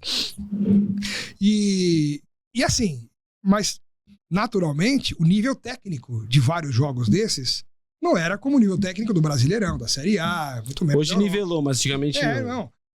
E aí, isso meio que casou com o meu jeito de narrar, que eu espelhava no Silvio Luiz. E aí o jogador, quando eu cometia um erro bizarro em campo, em vez de eu só falar, olha só, não sei o quê, eu esculhambava, dava sarro, dava risada na transmissão. E virou um negócio meio assim. Tem até um vídeo no YouTube aí, que se você for procurar, acho que o título acho que é o narrador mais louco do Brasil. Né? Viralizou para ter 3 milhões, não sei lá quantos milhões de visualizações lá. Vai ser a thumb do corte. O narrador mais louco do Brasil. Cara, e aí é um compilado de lances que eu narrei no Esporte Interativo, eu nem sei quem fez. Mas genial. E aí, cara, isso aí na época, chamou atenção pra caramba ali, né? 2,8 milhões. Então. Aí, assim, tem vários lances bizarros, o cara tá cara a cara, chuta a bola fora do estádio. Cara, 9 anos atrás. Sensacional. É isso. Loucura. 2016. Que loucura. E essa força do esporte interativo já era essa linguagem da internet, né? Já era. Na TV. Já. E tem muito a ver com o meu jeito, assim, sabe? De lidar com o esporte. Eu acho que o esporte é entretenimento, é alegria, é brincadeira. Pô, e o Silvão tinha vários bordões icônicos, né? Como que era aquele da cozinha? Pelas barbas do profeta. Não, esse aí arredondo o seu daí, que eu arredondo o meu daqui. Era vários. O próprio gol era diferente, né? Olha, gol no lance! Foi ele! Palmeiras! Confira comigo no replay! Foi ele! Saudade do Silvão, cara. Assisti Série B com ele demais na Nossa, Rede total. TV, Na Rede TV, né? Rede TV, total. Tá louco. Eu trabalhei muitos anos com o Silvio na Rádio Bandeirantes. Na Rádio Bandeirantes. Tem alguma passagem com o Silvio Luiz que você fala assim, putz, esse dia aqui foi muito louco? Que você lembra, que dê pra contar, porque a gente sabe que tem uns que não dá, né? Cara, o Silvio Luiz era muito engraçado, né? Era ranheta também. Era assim, crica? Era. Tipo, chato, assim, reclamão. Mas a gente via que era o jeitão dele. O jeitão dele. Dava risada da ranhetice dele, assim, sabe? Mas, assim, eu tenho grandes lembranças com o Silvio Luiz, principalmente quando eu participava dos programas que ele apresentava na Rádio Bandeirantes, porque tinha o programa que marcou bastante na época na Rádio Bandeirantes era o Esporte em Debate, que era às 8 da noite. Acho que existe ainda hoje, que é o Capriotti, o Capelanes, o Pretzel, eles fazem lá, Esporte em Debate. Mas na época era o Silvio Luiz que apresentava. E toda segunda-feira, esse programa era apresentado do Lelis Trattoria. Depois começou a ser apresentado na pizzaria 1900. Mas o Silvio Luiz começou com isso no Lelis. Sim. E aí, de vez em quando, eles levavam artistas, cantores, jogadores, convidados, né, para participar do programa da pizzaria. Sim. Então, o programa da pizzaria de segunda-feira ou do Lelis de segunda-feira era tradicional para levar convidado junto. Eu lembro. Então virava um programa de notícia, informação, mas também entrevista. E o Silvio Luiz comandava as entrevistas. E eu participava em várias vezes desses programas, eu ia também para participar e para comer também, né? Padrão. Mas ia participar, para participar da entrevista, para das informações, era aberto para os repórteres participarem. E eu sou até hoje, mas ele era vivo na época, assim, eu era apaixonado pelo artista, pelas músicas do Jair Rodrigues, né? E até que meus filhos, ainda crianças, conheciam várias músicas do Jair Rodrigues porque eu gostava do Jair Rodrigues. Então, às vezes, aquelas coisas que passam de pai para filho, né? Meus filhos escutam Demônios da Garoa, coisa que pega a criança de hoje em dia, não sabe ninguém que é Demônios da Garoa, mas os meus sabem. Porque... mas foi por muitos anos o grupo mais antigo do mundo. Até hoje, até hoje. E aí, cara, um desses dias o Jair Rodrigues era o convidado do programa. E eu lá no Lelis, cara, eu ficava olhando o Jair Rodrigues assim, tipo, cara, o Jair Rodrigues tá aqui comigo na mesa, participando do mesmo programa que eu, interagindo com ele, brincando, dando risada, aquele jeitão que ele era, né? Santista, né? Falando de futebol. E aí começou a falar de música, toca. E aí eu tive a ousadia de falar, pô, Jair, a música que eu mais gosto sua é Disparada, cara. É disparada, porque meus filhos cantam, não sei o que. Aí o Silvio Luiz, canta aí, Jair, canta aí. Ah, então você vai cantar comigo. Putz. Aí você Porra, cantou com o cara. Jair Rodrigues. Você vai dar uma palhinha aqui, não é possível, né? Pode ser bobagem, mas naquele momento pra mim ali assim, eu tava vendo o Jair Rodrigues e eu, cara, comecei a cantar disparada com o Jair Rodrigues na minha frente, ele cantando comigo, olhando pra ele. Cara, não é possível. Prepare o seu coração pras coisas que eu vou contar. Eu venho lá do sertão, eu venho lá do sertão. Afinado. Pô, bate o Vira a cadeira. Eu viraria a cadeira. Viraria a cadeira para Alex Miller. Pô, cara, aquilo foi emocionante, cara. Aquilo foi demais. Só que como a gente não tinha daquela cultura de corte, não sei o quê, não tinha aquela, como que tem hoje, né, de você pegar o corte. postar e não sei o quê. Isso se perdeu no tempo e eu nunca mais consegui recuperar esse momento da rádio. Caraca. Já fui atrás na época do CEDOM, que é o Centro de Documentação e Memória da Rádio Bandeirantes, pra ver, porque eu não lembrava mais o dia. Não deve. No Ardome, Não tem mais. Assim, eu sei que eu busquei e Sim. ninguém achou. Então, tudo bem, ficou na minha memória, no meu coração, mas foi um momento, assim, muito legal que o Silvio Luiz proporcionou também por conta do programa, né? E você trabalhou. Claro. Ele mexeu aqui no cabo, mano, e deu uma... Ah, não, tranquilo. Imagina. Liga mais placas que tá ruim aqui desse lado aí. Será que se passar por debaixo do meio só pra ele ficar melhor? Cara, assim, não sei. Aqui aí o fio fica aparecendo. Aí. Quer enrolar ele um pouquinho? Não. Você quer testar, não? Só enrolar um pouquinho ele. Que ele não tem esse. Fala, boy. Bateu o braço, aí ele deu uma chiada, tá ligado?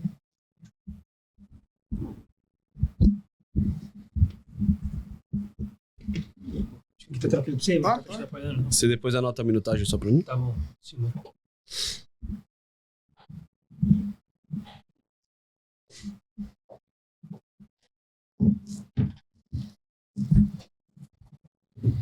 Vai cortar, mas é ele. Não, pô, tá Não. doido? Voltando. Voltando. Pode ir? Vai, Thiagão. Não, maravilha. E aí, Alex, pô, que história maravilhosa. E, cara, tem vários personagens que o Alex com certeza fez parte da nossa vida e tem vários que a gente vai perguntar. Um deles, um icônico, queria saber como que era a relação com Roberto Avalone. Palmeiras e um pouco de Palmeiras. Interrogação. Pô, esse personagem não pode faltar, cara. Não, Roberto Avalone, eu reputo como, se não for a mais, uma das pessoas mais importantes da minha carreira. Porque, primeiro, desde criança eu assistia o Mesa Redonda e era fã do Avalone por ser palmeirense, pelo jeito que ele apresentava, pela categoria que ele tinha de apresentar o programa e bati no fio aqui. E aí, então assim, eu cresci vendo o Avalone, assim, né, e admirando o trabalho dele. E, poxa, eu não imaginava que em algum momento eu ia ter contato com o Avalone, muito menos trabalhar com o Avalone, e muito menos ser levado para televisão pelo Avalone e virar amigo do Avalone. Então, se eu parar para pensar de uma maneira racional, não cabe assim, sabe? Não é possível, é um negócio meio surreal assim, porque era um cara que era exemplo de como comandar um programa, de trabalhar, e não sei o que, eu adorava, cara. O Mesa Redonda era parada obrigatória de quase todo mundo que gostava de futebol, tinha uma audiência gigantesca, né? E porque não existia TV a cabo, não existia internet, acabava a rodada de domingo, todo mundo queria ver os jogos, os gols, não sei o que, onde que ia? Pro Mesa Redonda. Então era um negócio meio parada obrigatória dos torcedores de futebol, todos os times. Né? E tinha os debates, os quebra-paus, as coisas, era muito legal. E aí chegou o momento que eu comecei a carreira, 96, 97, blá. E pô, cara, aí comecei a conhecer pessoas do meio, né? Que eu só via, que eu só ouvia, que eu só acompanhava, assim, de casa, de longe, e comecei a conhecer as pessoas com o passar do tempo, que é natural. Você vai acabar conhecendo todo mundo, né? Pelo menos quase todo mundo. E o Avalone, eu sempre tive, não sei porquê, mas a brincadeira de tentar imitar o Avalone, né? E aí começou a entrar no ar as brincadeiras na rádio, né? Os narradores gostavam de me instigar para poder fazer, né? E aí eu começava a fazer, Um pouquinho. né? Vai, não tem problema. Então, poxa, trabalhei com narradores muito legais na Bandeirantes, eu como repórter, né? Que eram uma ponte para eu exercer também essa minha criatividade aí de narrar, de imitar o Avalone, né?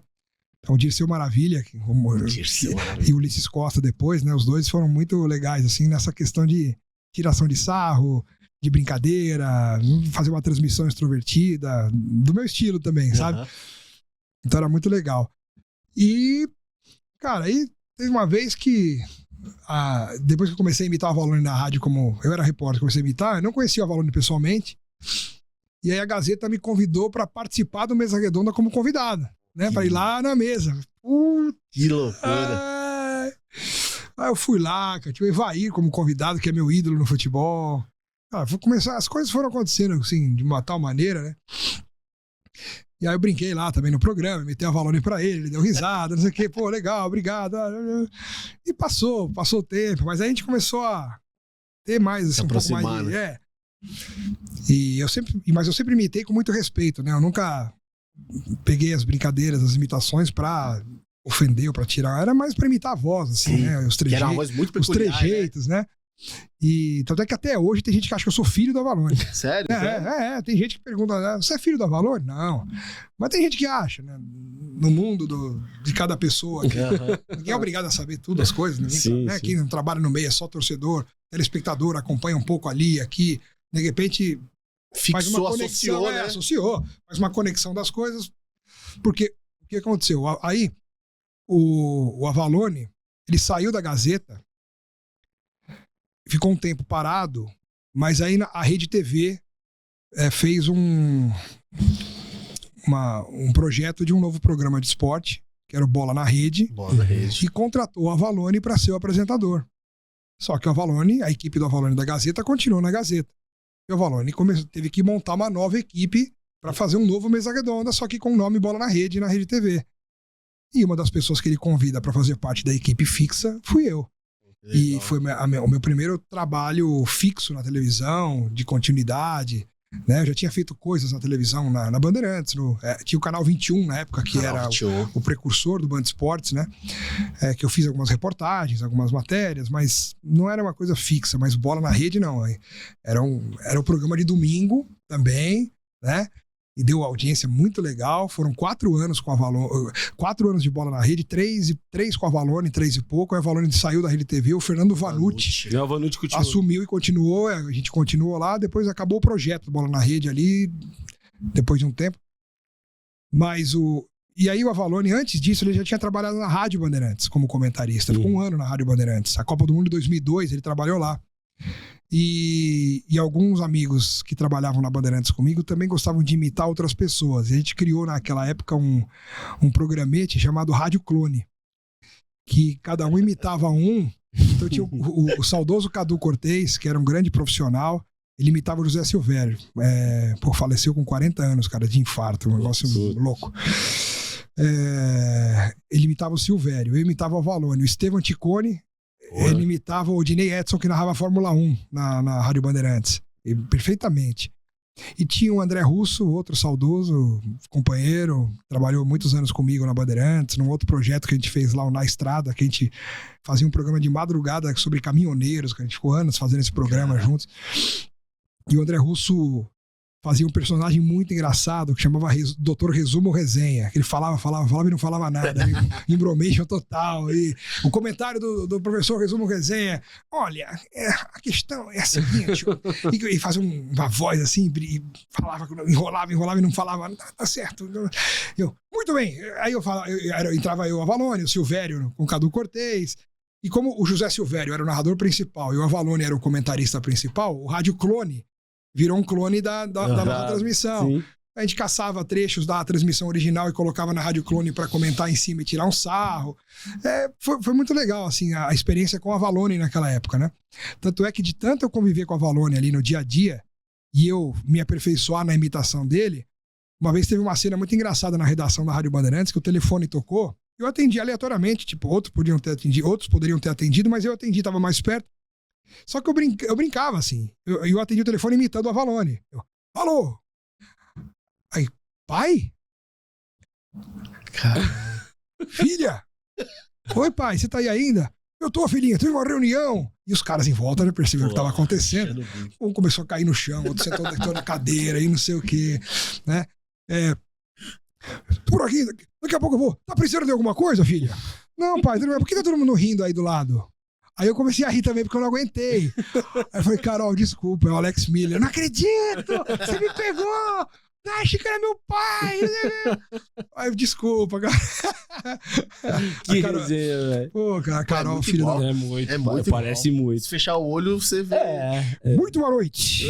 Estamos no canal de estagiários, que um dia serão profissionais e que irão trabalhar comigo na mesa redonda Futebol Debate. Maravilhoso. Cara, e aquele programa do Avalone, que nem você falou, mesa redonda, acabava a rodada, geralmente, por exemplo, um exemplo, Palmeiras ganhou. Sempre ia ter um jogador do Palmeiras ali. Ah, porque antigamente a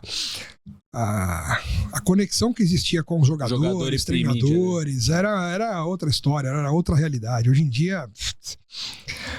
dia mudou completamente. Infelizmente, não existe mais essa relação de amizade, de confiança, não tem mais aquela coisa do olho no olho. E os jogadores começaram a ser tão blindados com o passar do tempo que praticamente acabou aquela coisa de... E porque nós, assim, somos a ligação dos jogadores com a torcida. Total. Com o torcedor. Então, os torcedores gostavam de ver os jogadores nos programas porque era a forma que os torcedores tinham de conhecer um pouco mais, de ver mais de perto o que eles queriam falar, o que eles pensavam, não sei o quê. Hoje em dia é aquela coletiva, todo mundo tem a mesma coisa, raramente tem aquela coisa individualizada, que você pode fazer uma matéria diferente, extrair coisas diferentes, é tudo igual para todo mundo. Fechado. E não tem mais como... Passa o telefone para te ligar, fazer uma materinha, não pode, assessor disso, assessor Tem um daquilo, assessor pessoal também. assessor, diretor, empresário, que não pode, que isso, que aquilo, o clube não deixa, que não sei o quê, babá, e aí não, porque redes sociais, qualquer coisa que fale, não sei o quê, e acabou, né? Mas naquela época era... Às vezes um mesa redonda nem cabia na bancada, tinha 3, 4 convidados, um jogador de cada time, e os principais iam lá, todos os principais. Não é que o reserva do reserva é pra dar uma moral pro cara. Os caras queriam, o destaque do jogo ia no mesa redonda. O craque do jogo ia pro mesa redonda, participava ao vivo lá. Sim. E era assim que funcionava. Isso aí, o cara saía do estádio E já era comum. E pros próprios jogadores isso já era comum. Eles até às vezes esperavam, assim, tipo, pá, hoje. Se não fosse acho que hoje sou eu, né? Cara, era meio que, sabe, uma continuidade. E isso era demais, cara. O programa era maravilhoso. É que hoje os jogadores se tornaram marcas também, né? E aí é todo um cuidado. Você imagina, acaba o jogo domingo, agora o Andrés Pereira vai lá no Mesa Redonda falar, o Flaco Lopes vai lá. Falando do chute da bandeirinha. Isso, e era assim, cara. E era assim. E tinha polêmica às vezes, tinha dedo na cara, tinha crítica, Eu lembro. tinha dedo na cara. Muito bom, mano. Não, você fez errado, você não tinha que ter feito. Você perdeu um gol, Cara, que não se perde. Sabe por que eu acho que dava tão certo a mesa redonda? Porque era um reflexo de qualquer debate de bar do Brasil. Só que antigamente, antes do Avalone ainda, podia fumar. Os caras fumavam na mesa. Eu lembro disso aí. Beber, não tinha problema, não tinha essas coisas que depois... Cigarro no ao vivo. Tinha tudo, cara. Não, e era tipo assim, por exemplo, sei lá, um exemplo. O jogador do Palmeiras perdeu o pênalti. O jornalista confrontava o cara ali, isso. E ninguém ficava blindado. Nada, respondia. Você acabou. Mandava pra aquele lugar e vambora. Isso mesmo, cara. Hoje em dia é impensável uma parada dessa, né? É isso que a gente fala do raiz, né? O tal raiz que a gente fala. Futebol raiz, nunca vai saber jornalismo isso, raiz. Isso aqui vai, os caras, legal. É uma coisa meio que está no livro. Vamos ler o livro, como é que era antes. Cara, e aí vamos pegar esse gancho, então, falando dessa transição dos tempos áureos, vamos dizer assim, do futebol pra hoje. E aí eu vou dar um exemplo do Palmeiras, né? Que o Palmeiras é um clube que hoje é um dos mais fechados pra você ter acesso. Ou mais fechado. Ou mais fechado, né? Eu queria entender com você como que você vê esse Palmeiras de hoje, no sentido geral, e também nessa questão de ser muito difícil você conseguir extrair alguma coisa do Palmeiras. Você acha que a gestão, e aí falando da Leila porque é a do momento, mas já vem de um tempo atrás, como é que você vê essa blindagem excessiva no Palmeiras? Essa coisa de fechar treino, por exemplo, o dia a dia, que os repórteres iam cobrir, acompanhar, tinha entrevista coletiva, todo dia tinha uma entrevista. Hoje em dia o torcedor só vê os seus jogadores por um vídeo que a assessoria de imprensa do clube faz, com umas 2, 3 perguntas, e divulga para todo mundo colocar a mesma coisa no ar. Quer dizer, a popular entrevista chapa branca que a gente fala, né? Que é a coisa que, É o que só quer fala o que passar, né? interessa, pro forma, só para ter a voz do cara e pronto, a imagem do cara. Não tem uma entrevista com perguntas que você possa tirar coisas importantes, enfim, jornalisticamente falando, não tem. O grande marco para essa mudança radical e que eu não vejo mais como ter volta foi a pandemia. Porque até a pandemia era normal a cobertura dos clubes, inclusive no Palmeiras. Tinha entrevista todo dia, os repórteres entravam todo dia na academia de futebol, nos outros clubes também. E depois que fechou por um ano, sei lá, ficou quase um ano, tudo fechado, sem ninguém poder entrar em lugar nenhum, né? Quando reabriram as coisas depois da pandemia, os clubes não reabriram.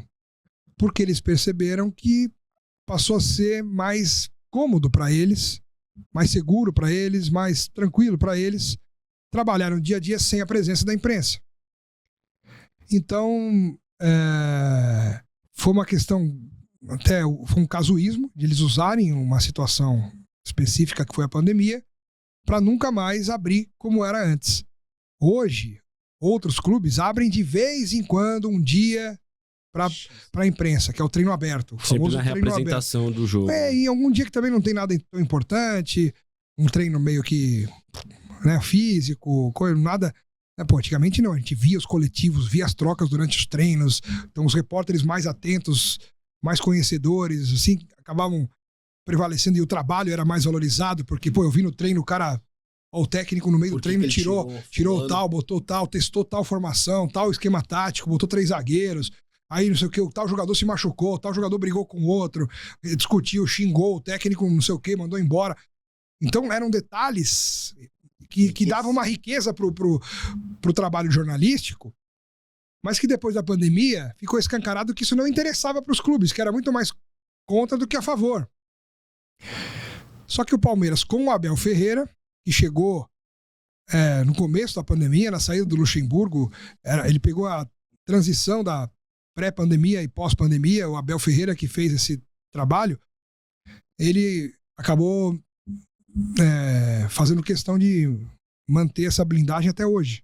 Então nunca mais o Palmeiras teve um treino aberto, né? Acho que o treino aberto que teve foi lá no Mundial nos Estados Unidos, que eles abriram lá porque ele não tinha como fechar direito. Também. Enfim, Não. Não, mas ele abriu. Ele abriu um. O treino não é aberto. Ele abriu um. Mas acho que por algum, talvez, pedido especial lá, pra atender... É que acho que como tá todo mundo lá e tal, né? Seria legal. Mas aqui, não. Aqui não tem... E já foi tentado de tudo pra tentar, pelo menos, flexibilizar um pouco, mas não. Radicalizou e... Ô, Alex, agora eu vou fazer... E eu acho que é legal o debate, eu vou fazer aqui o advogado do diabo. Pro clube é bom. Eu entendo. Eu entendo tudo isso que foi falado, mas acho que tem um outro ponto também. Você não acha que talvez, colocando um talvez, a chegada, o advento das mídias sociais, com os blogs, com a mídia realmente, e tem mídias segmentadas que fazem um trabalho muito bom, o Nosso Palestra faz um trabalho fenomenal, acho muito bom, mas existem outras que estão lá só pra criticar e só pra fazer conteúdo. Quando você abre, você tem que abrir pra todo mundo. E aí muitas vezes tem aquele cara mal intencionado que, vamos dar um exemplo, o Vitor Roque foi mal no jogo. Treino de finalização. O cara de 10 erra 9. Aí a manchete do cara vai ser: Vitor Roque, de 10 finalizações, erram 9. Como controlar isso também? Tudo bem, mas isso já tinha antes. Quando a gente era repórter de rádio. Isso já acontecia. Era comum. Entendi. Então não é que agora seria assim. Uhum. Sempre foi assim. Mas também tinha um outro lado. E tinha o lado que os bons, eles ganhavam a confiança das pessoas no dia a dia. Credibilidade, né? Credibilidade com o trabalho do dia a dia. Com as pessoas se conhecendo. O olho no olho. Hoje o Abel conhece alguns repórteres de ver as coletivas, mas ele mesmo faz questão de frisar que ele não quer ser amigo de nenhum jornalista. Entendi. Sendo que na nossa época de repórter era o contrário. Era até importante para os profissionais do futebol serem amigos dos jornalistas, justamente para criar essa relação de confiança. Sabe de uma coisa? O Marcos, goleiro, o Marcão, talvez, ele não teria se tornado o São Marcos por conta de algo que eu preservei. Sério? É. Dá pra falar o que é? Dá, porque o Palmeiras ia jogar com, não sei se era Ponte Preta em Campinas, ou Inter em Limeira, ou Rio Branco em Americana. Eu sei que era um jogo assim no interior de São Paulo. O Arce tava com o tornozelo machucado, lateral direito. Chique Arce. E o Marcos também tava com o tornozelo machucado. E a gente resenhava muito. O Marcão sempre foi, né? A gente ficava conversando de tudo ali, né? E aí a gente sabia que o Marcos tava sentindo dor no tornozelo, tava inchado, ele mostrou, né? E Marcão, vai pro jogo? Ah, sem chance, Alex. Só isso aqui, ó. Essa laranja aqui, como é que eu vou jogar? Ah, mas o técnico não vetou, falou que ia ver, não sei o quê. Bom, beleza, vamos ver, né? E o Arce também tava machucado. E aí a gente pediu pra chamar o médico, que lá a gente entrevistava todo mundo que a gente quisesse, assim. A gente pedia, chamava, né? Aí chegou lá o médico, né? Falou, doutor, dá uma palavrinha. Eu falei, não, vamos lá. E aí a gente começou a entrevistar, mais uns 2, 3 repórteres ali. A gente começou a gravar a entrevista com o médico. E aí, doutor, como é que tá a situação do Arce e do Marcos, né? Pro jogo, não sei o quê. Não, o Arce a gente vai preservar, tá machucado, não sei o quê, não vai viajar, mas o Marcos vai viajar. Ah, beleza, porque o Marcos até tava conversando com a gente aqui, ele mostrou o tornozelo, tá bastante inchado. Você acha que não seria melhor ele ficar fazendo um tratamento aqui também mais específico do que viajar, talvez não tratar direito, recuperar melhor, não sei o quê? Não, a gente acha que tem condições dele viajar, faz ali o que tiver que fazer pra colocar ele em condição de jogar. Eu falei, tá bom, beleza, acabou a entrevista, legal. E eu tava ali, depois do treino, a gente ficava passando a matéria pra rádio, gravava as coisas, aproveitava ali a estrutura do centro de treinamento, né? Fazer um boletim. Gravar, não sei o quê. E aí eu tava indo embora, os outros já tinham ido embora. Eu tava sozinho ali no meio, perto do estacionamento, onde ficavam os carros dos jogadores. Tinha uma outra profissional também ali, que era fotógrafa, tava mais um outro canto. De repente, e eu não tava esperando mais, eu não sei porque eu tava lá ainda, não sei se eu tava esperando um carro, não sei se eu tava, não sei o que eu tava fazendo, não me lembro exatamente o que eu tava fazendo, mas eu tava lá, parado ali sozinho, mas nada. O ônibus do Palmeiras tava lá, posicionado, os jogadores estavam, depois do treino, se arrumando, se trocando pra entrar no ônibus e viajar pra esse jogo no interior aí. Acho que era Campinas. De repente começa a gritaria lá dentro do vestiário. Só que não dá pra escutar o quê, mas de repente o Marcão sai sozinho, esbaforido, chutando pedra do não sei o que, e ele me viu. Alex, pode falar aí.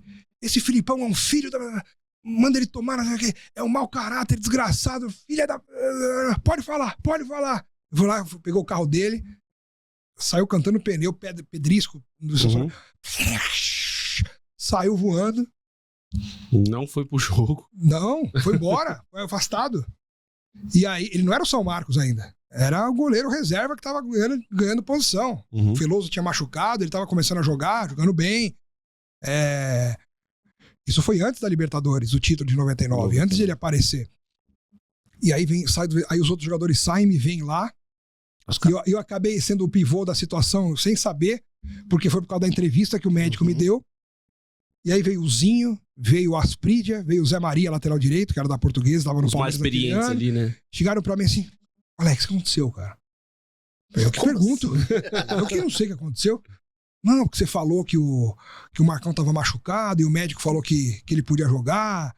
E aí o doutor foi lá dentro e falou que o Marcão ficou falando pra vocês outra coisa, que eu falei e me colocando em situação difícil. Nossa. Cara, E aí a gente teve a discussão lá dentro, assim. Eu falei, não, cara, aí eu expliquei, não, o Marcão tava falando, disse que não tinha condição de jogar, e a gente chamou o médico só pra, né, a gente ter matéria, tudo, e o médico falou que dava pra jogar. E aí foi isso. Eu fiz só o meu trabalho, né? Não, beleza, só pra entender. Falei, tá bom, beleza. Os caras foram, entraram no ônibus, foram embora. E assim, se eu ali de fato fosse só razão, só racional, só matéria pela matéria, né? Só. Se eu fosse isso, eu iria entrar no ar. Eu tinha matéria que ninguém tinha. Exclusivaça. Aconteceu isso, Marcos. E eu poderia potencializar sem mentir se eu quisesse. Porque o cara falou, tudo bem que ele tava de cabeça quente, mas ele falou. Crise no Palmeiras, confusão, Marcos saiu, xingou o Filipão de tudo quanto é nome. e que era mau caráter e que não sei o quê, papapá, pode... Eu ia contar a história toda. Sim, sim. Pô, acho que isso ia... E um fato real. E eu não sei de que maneira isso poderia ser contornado né? depois. Poderia até ser contornado, conversar. Mas poderia... O Felipão, que era estourado... Ia ser E potencializado. o Marcão não tinha aquela moral toda ainda... Cara, quer saber? Negocia esse goleiro. Nós temos outro goleiro bom aqui, o Palmeiras, a fábrica de goleiro. Quer causar, ou ofender o comandante. Sim. O Felipão já era super campeão na carreira, né? Tinha sido campeão no Grêmio, no Criciúma, tava construindo a carreira dele no Palmeiras, com moral. De repente um Marcos jovem, goleiro, vem e dá uma dessa. Primeiro arruma atrito com o médico, não sei o quê, depois xinga o técnico. Era outros tempos. Pra mim, cara, eu falei, aí eu pensei comigo mesmo, mas se eu faço isso, como é que eu fico depois todo dia com os jogadores, com os caras? Aí eu era jovem, mas eu já tinha uma consciência do que era a profissão de uma maneira assim, mais abrangente. Então você acha que esse elo ajuda muito mais? Mas você sabe o que aconteceu? Não deu meia hora. O Marcos me ligou. Eu tava lá no CT ainda no Palmeiras. O Marcos me ligou e ele falou, Alex. Eu falei, fala, Marcão. Você não falou nada daquilo, né? Eu falei, Marcão, não falei, não vou falar. Misericórdia, graças a Deus, não fala nada, pelo amor de Deus, já tá fogo aqui que eu não tô aguentando, minha cabeça doendo, explodindo. Porra, obrigado, Alex. Você quer... Não, Marcão, mas... Porque eu entendi o lado do ser humano também, o lado da... Cara... Então, todo mundo já brigou com o chefe, né? Cara, sabe? Então, e ali, pô, ganhei um amigo, o Marcos é meu amigo até hoje. Entendeu? Assim, é um negócio meio... E aí, isso acaba espalhando também no meio, cara. Querendo ou não, um conta pro outro.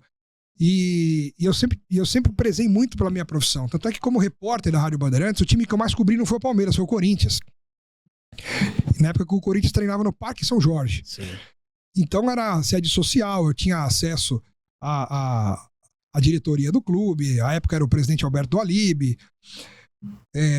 Cara, assim, e eles sabiam que eu era palmeirense, porque eu nunca escondi. Só que eles viam como eu trabalhava. Eu nunca arrumei uma crise no Corinthians, em anos que eu cobri o Corinthians, por causa do meu time de coração. Pelo contrário, você acaba criando uma amizade lá dentro. Que você acaba ali preocupado com o seu trabalho. Você esquece ali que você tá torcendo. Eu jamais pensei em fazer uma entrevista, dar uma informação, não sei o quê, pensando, putz, vou falar isso, que aí eu vou arrebentar com o Corinthians e o Palmeiras leva vantagem. Nunca. Porque ali era o meu trabalho. Minha profissão ali, eu não posso... eu tenho que saber separar. Eu torcia pro Palmeiras, como sempre, mas ali quando eu chegava pra trabalhar, imparcial, deixava total. lá fora e tava ali trabalhando, fazendo entrevista, normal, e sempre fui respeitado, cara. Sempre fui respeitado no Corinthians, fiz muitas amizades dentro do Corinthians, e isso me deixou bastante feliz, porque, sei lá, um palmeirense, pra muitas pessoas lá dentro do clube, pô, o cara tá aqui pra arrumar, né? Plantar crise. Mas a única coisa que eu fiz, assim, que teve gente que não gostou, foi uma vez na sala de imprensa, comecei a cantar o hino do Palmeiras zoando no microfone mas era, tipo, não tava gravando nada. Tava naquela onda de sacanear, só tinha jornalista, não tinha nada, não tava no ar, ninguém tava no ar, não sei o quê. Alô, teste, 1, 2, 3, quando suja viver de imponente. Mas não tava gravando, não era... Ia ter entrevista depois, né? Aí tinha um cara lá, acho que a Rádio Coringão, não sei quem que era, não sei quem é também, não fez história o cara, não sei quem é. Aí espalhou na Gaviões, o repórter palmeirense lá, tava zoando, não sei o quê. Mas como eu também conhecia os caras da Gaviões... Os caras sabiam que não era... beleza, alô. É zoeira. Então, sabe? Então, assim... Futebol sem isso não é futebol. É que o Sheik caiu nessa no ônibus, né? Você lembra dessa, né? Ele cantou a música no ônibus do Flamengo. Do Mengão sem freio. Mas é o que você falou, cara. Se as pessoas forem minimamente inteligentes, elas sabem quando o cara tá de sacanagem e quando o cara, né, tem um respeito por... Cara, o Luxemburgo era técnico do Corinthians nessa época que eu cobria. Em vários treinos que já tava mais tranquilo, tava só o rachão, não sei o quê, ele me chamava pra dentro do campo onde ele ficava e sentar no banco de reservas com ele pra bater papo, cara. Enquanto tava lá o pessoal, não sei o quê, e aí, como é que tá, não sei o quê, blá. Assim, era uma outra relação que, se você falar hoje pros jovens, até pros jornalistas jovens, não tem nem noção do como é que pode um negócio desse. Tipo o Abel chegar no treino, chamar o repórter e tal, vem cá, vamos conversar aqui. Cara, não orna. Falando de Abel, eu já escutei isso de muitos palmeirenses amigos meus, próximos. O ciclo do Abel já encerrou no Palmeiras? Qual que Essa coisa você bem- E acha? se o Abel é o maior técnico do Palmeiras de todos os tempos? Ele é o maior. Essa coisa gera sempre muita polêmica, né? Porque também vai muito do momento das coisas quando acontecem. Porque pra gente analisar, você não tem como analisar o que vai acontecer. Você analisa o que aconteceu. Já foi. Então você vê um ano como o ano passado, acabar do jeito que acabou. Palmeiras completando 2 anos sem ganhar uma taça, com o investimento que fez e pela forma como ele perdeu também, principalmente o Campeonato Brasileiro, pra mim foi a maior vergonha da era Abel Ferreira foi perder o Campeonato Brasileiro pelo jeito que perdeu.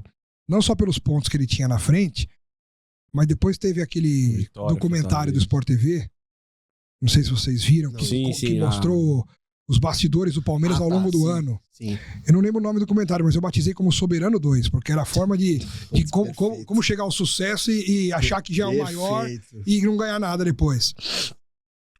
Inclusive, rapidinho, no documentário ele começa falando que ele não era a favor e que ele foi obrigado. Então, pois é. Já diz muita Mas coisa. foi meio que um Big Brother do Foi. Palmeiras no ano. Mas já Acesso tinha, restrito. isso, mas já tinha tido de outros times no Corinthians, Botafogo. E esse ano foi o do Palmeiras. Mas então, não, é um acordo da televisão, Sim, não sei o quê, comercial, vem da né? diretoria. Aí teve até mostrando o Vitor Roque que não queria se deixar mostrar fazendo uma massagem, mas ele foi obrigado, ele reclamando, pô, mas fez, não. Então faz parte. E lá escancarou um negócio que eu não digeri até hoje.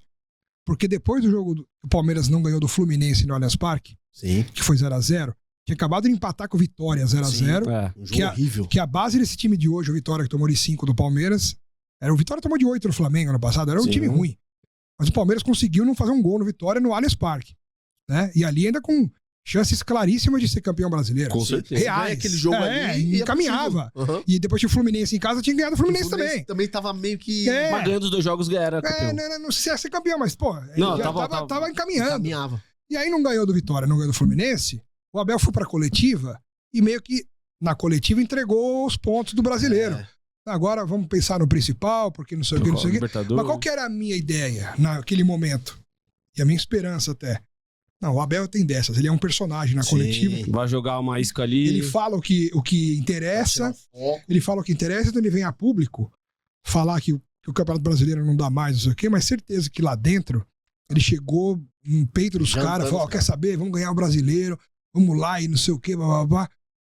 E pra minha surpresa esse ano, quando eu vi O documentário. a repercussão daquele jogo, ele falando pros jogadores: ó, vamos, acabou, vamos. Que loucura. Cara, isso não combina. Ele que gosta tanto de dizer É que vencedor. conhece o Palmeiras, que já aprendeu a conhecer, palmeirense como a gente, o cacete, cara. Ele não conhece o Palmeiras. Ele teve um primeiro sinal do que é o Palmeiras quando ele pôs um time reserva contra o São Paulo, salvando o São Paulo do rebaixamento. Sim. Que o São Paulo ganhou do Palmeiras no Allianz A Parque. torcida ficou maluca. Maluca. E ele só continuou no cargo porque ganhou a Libertadores do Flamengo. Senão ele tinha caído. A pressão foi muito grande quando ele colocou um time reserva do Palmeiras contra o São Paulo, e o São Paulo com risco matemático de cair para a Série B, e o São Paulo ganhou do Palmeiras dentro do Allianz. O palmeirense não aceita isso. Não aceitou. E aí veio aquela história do eu tenho um plano, que isso fazia parte do plano para ganhar a Libertadores, e ele ganhou a Libertadores sorte que do ganhou. jeito que ganhou. É. Com a falha do das Andrés almas, E o gol do e o Davinho. gol do Davinho. Improvável, né? E aí, cara, claro, o título da Libertadores contra o Flamengo. Consagrou. Não sei o quê. Muita Pô, coisa. eu tinha um plano e o plano deu certo. E o São Paulo acabou se salvando, mas isso acabou sendo minimizado pelo título da Libertadores. Mas se o Palmeiras perde a Libertadores com o pacote da entrega pro São Paulo, ele não ia aguentar. Então ali já foi um primeiro sinal do que é o Palmeiras, e ele parece que percebeu, porque ele nunca mais fez do jeito que ele Recalculou fez. um pouco a rota, né? Exatamente. Agora ele aprendeu que o Palmeiras nunca pode entregar um campeonato da maneira que for, nunca pode. Ainda mais externar isso. E para os próprios jogadores. Não combina com a tradição do Palmeiras, com a grandeza do Palmeiras. E um grande clube. Um clube gigante não pode nunca entregar os pontos antes do tempo. Você pode até pensar, você pode até achar, tá difícil, aqui não vai dar. Mas tem que lutar até o final. Cara, mas faz um discurso para os jogadores, pelo menos, vamos lá. Não, ele quis preservar fisicamente o jogador, então não vamos gastar energia no brasileiro. Vamos pensar só na Libertadores. Pra quê? Pra chegar lá e não dar um chute no gol? É, Foi bem feio. foi bizarro, né? Pô, então tá, então faz isso e tal, o famoso plano. Então tá bom, vai entregar o brasileiro? Mas, cara, faz uma final digna de Libertadores. Sim. Na final da Libertadores, você acha que foi muita soberba do Pô. Abel ali de... Não soberba não, porque o Palmeiras não se achava melhor que o Flamengo. Não foi soberba, mas foi uma incompetência geral, né? Achar que a qualquer momento aconteceu alguma coisa? Não sei se ele achava também. Eu acho que ele botou o time em campo lá e o Palmeiras já estava desgastado emocionalmente pelo brasileiro, pelas críticas. As 2 eliminações pro Corinthians pesaram. Não, foi um ano terrível nesse aspecto, Palmeiras. Sabe por que eu te fiz essa pergunta? Porque eu tinha uma outra engatilhada do Abel. Por que eu te perguntei se talvez o ciclo dele encerrou? Porque o Palmeiras vem de uma reconstrução desde 2015 e realmente empilhou taças. É o time, principalmente paulista, a ser observado. Mas o Abel tem algumas questões com jogadores. Por exemplo, a saída do Dudu.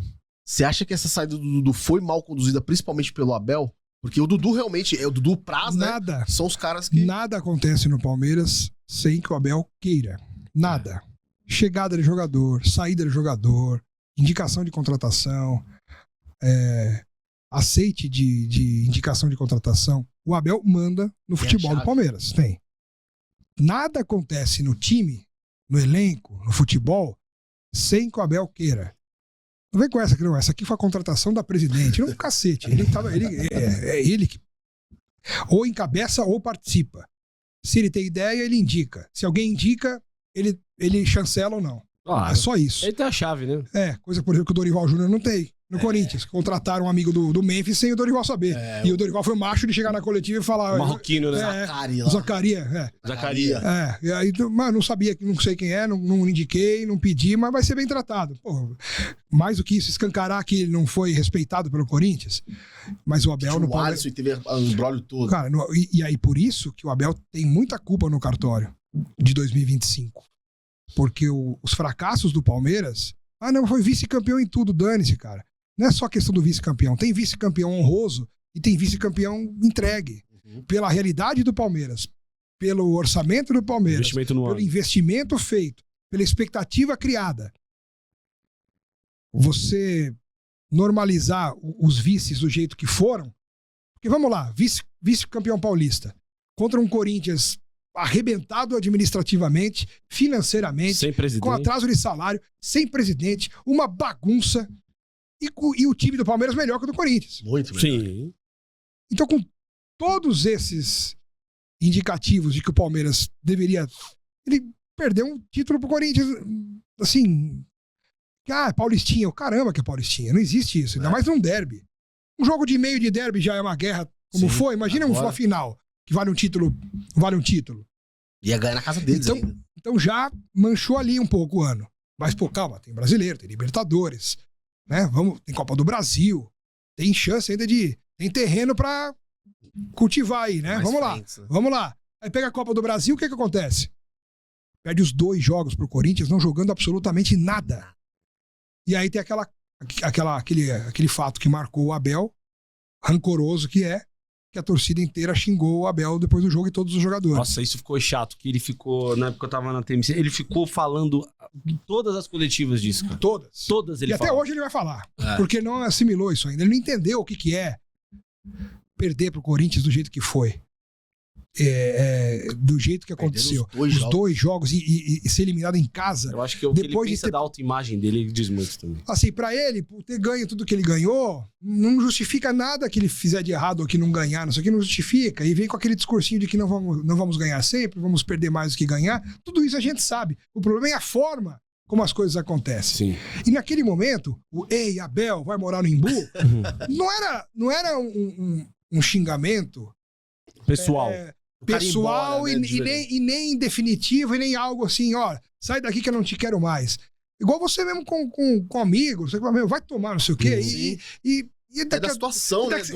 Cara, é um desabafo de desespero do torcedor. Parece ele entende. Aí ele começou a rebater, ironizando, batendo palma, não sei o quê, e depois nas coletivas, até depois de vitórias, espizinhando a torcida. E aí, o que acontece? Segundo capítulo da tragédia de 2025. Aí vem o Brasileirão. Acabamos de falar. Terceira tragédia de 2025. Entregou de bandeja pro Flamengo um título que tava ganho. Pela tabela tava. Tava ganho. Pelos adversários, tava ganho. Sim. Pela matemática. pela posição do Palmeiras, pela diferença de pontos, pelos adversários que tinha. Pegou um Grêmio completamente estraçalhado no ano passado. O time reserva ainda fez 1-0, tomou a virada depois, porque era um time sem entrosamento, sem qualidade nenhuma.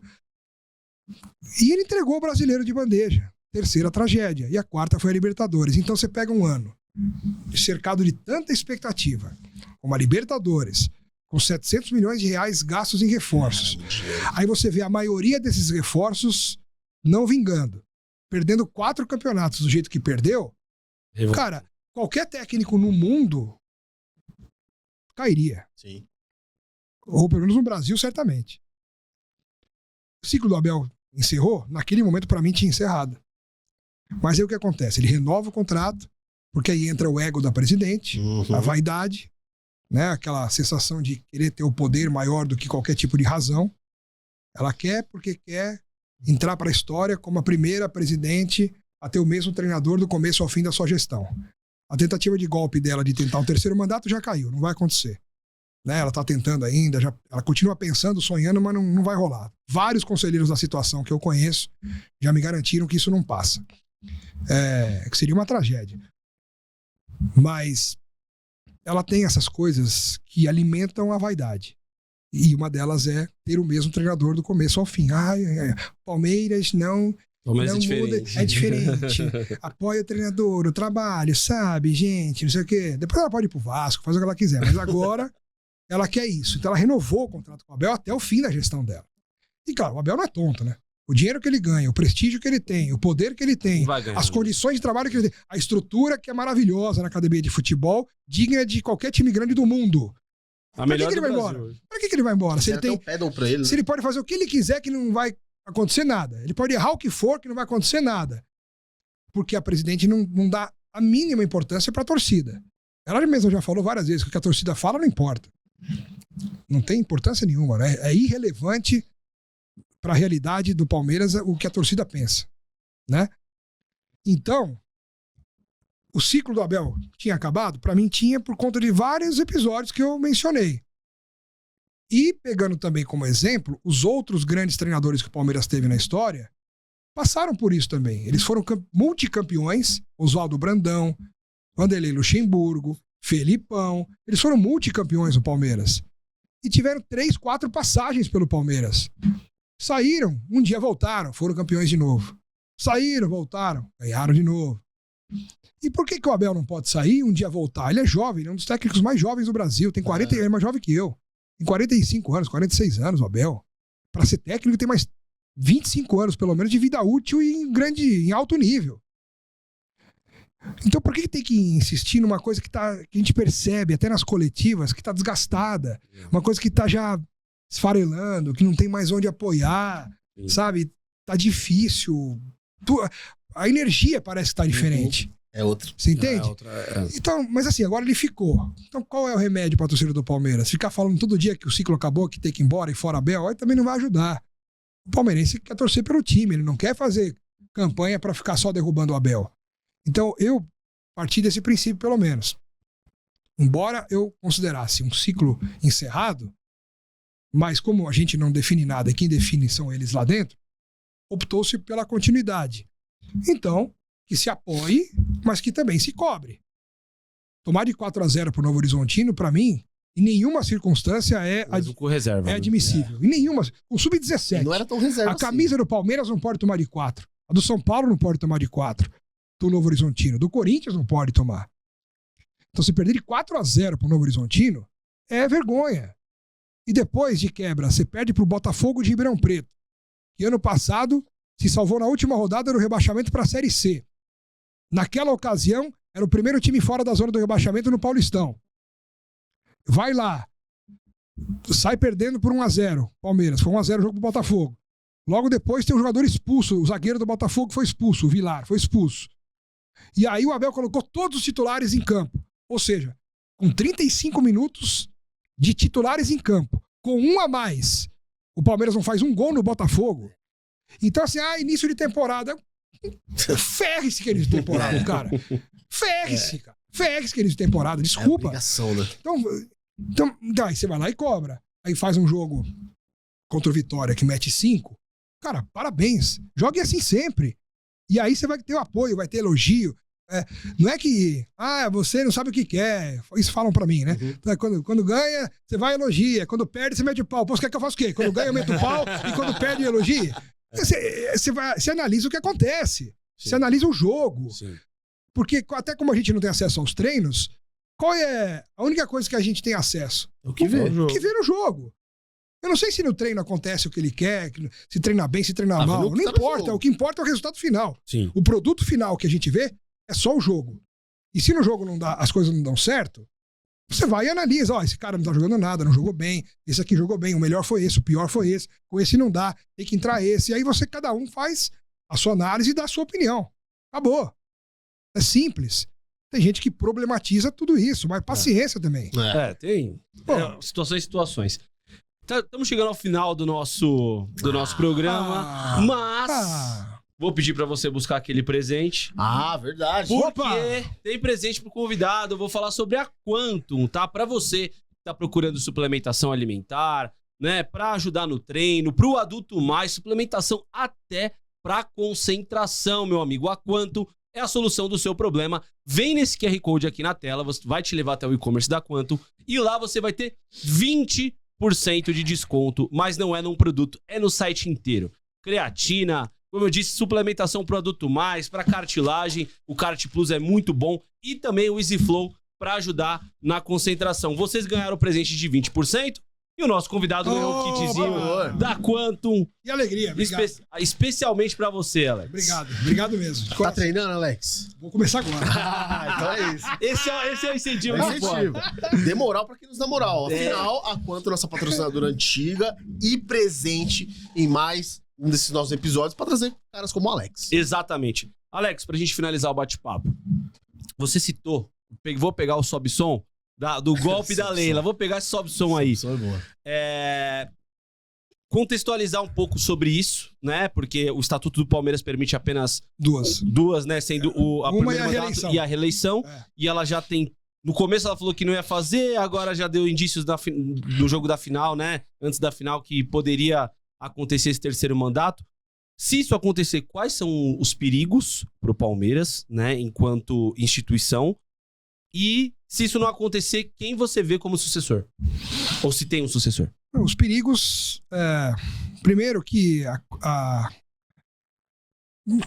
eternização, por princípio, eu sou contra. Eu acho que você tem que ter alternância de poder para não potencializar eventuais vícios, problemas de interesses. Eu acho que tem que ter uma alternância no poder. Eu acho que o Estatuto do Palmeiras já foi modificado uma vez, passando o número de anos, né, de 2 para 3 anos o mandato.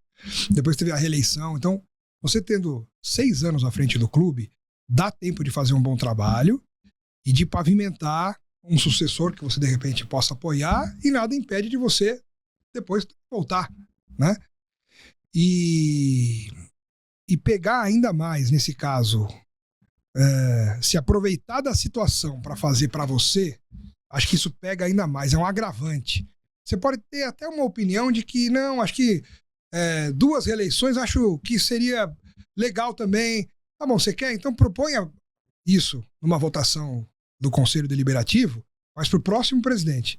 Não para você ganhar vantagem em cima disso. Não para o seu ego ou para você usufruir de uma quebra de estatuto e você continuar a ter esse continuismo por conta da mudança que você mesmo estabelece. Então, eu sou contra, por princípio, eu sou contra. E você pode pegar até exemplos de outros clubes que se deram mal com isso. Nossa. Pega o do Alíbio no Corinthians, pega o Juvenal Juvencio no São Paulo. O Soberano caiu aí, meu. Sim, começou aí. Quando assumiram o Soberano, que foi na virada de mesa do Estatuto do São Paulo, que o Juvenal teve mais um mandato, e o Juvenal foi um ótimo presidente no começo. Sim. Mas depois acabou. Do Alíbio também. Do Alíbio. Mustafa. No Palmeiras. O próprio no Palmeiras tem esse. Teve. Então, o Palmeiras tem exemplo dentro de casa. Então não é saudável. Marcelo Teixeira no Santos. Isso que não é seguido, mas ele... Aquela volúpia pelo poder... Hoje a torcida do Santos não quer ver o Marcelo Teixeira pintado de ouro. Depois de tantos ex-presidentes horrorosos que o Santos teve. Ele chegou como um salvador da pátria e hoje está sendo xingado e escorraçado pela torcida. Não faz bem. É preciso ter alternância no poder.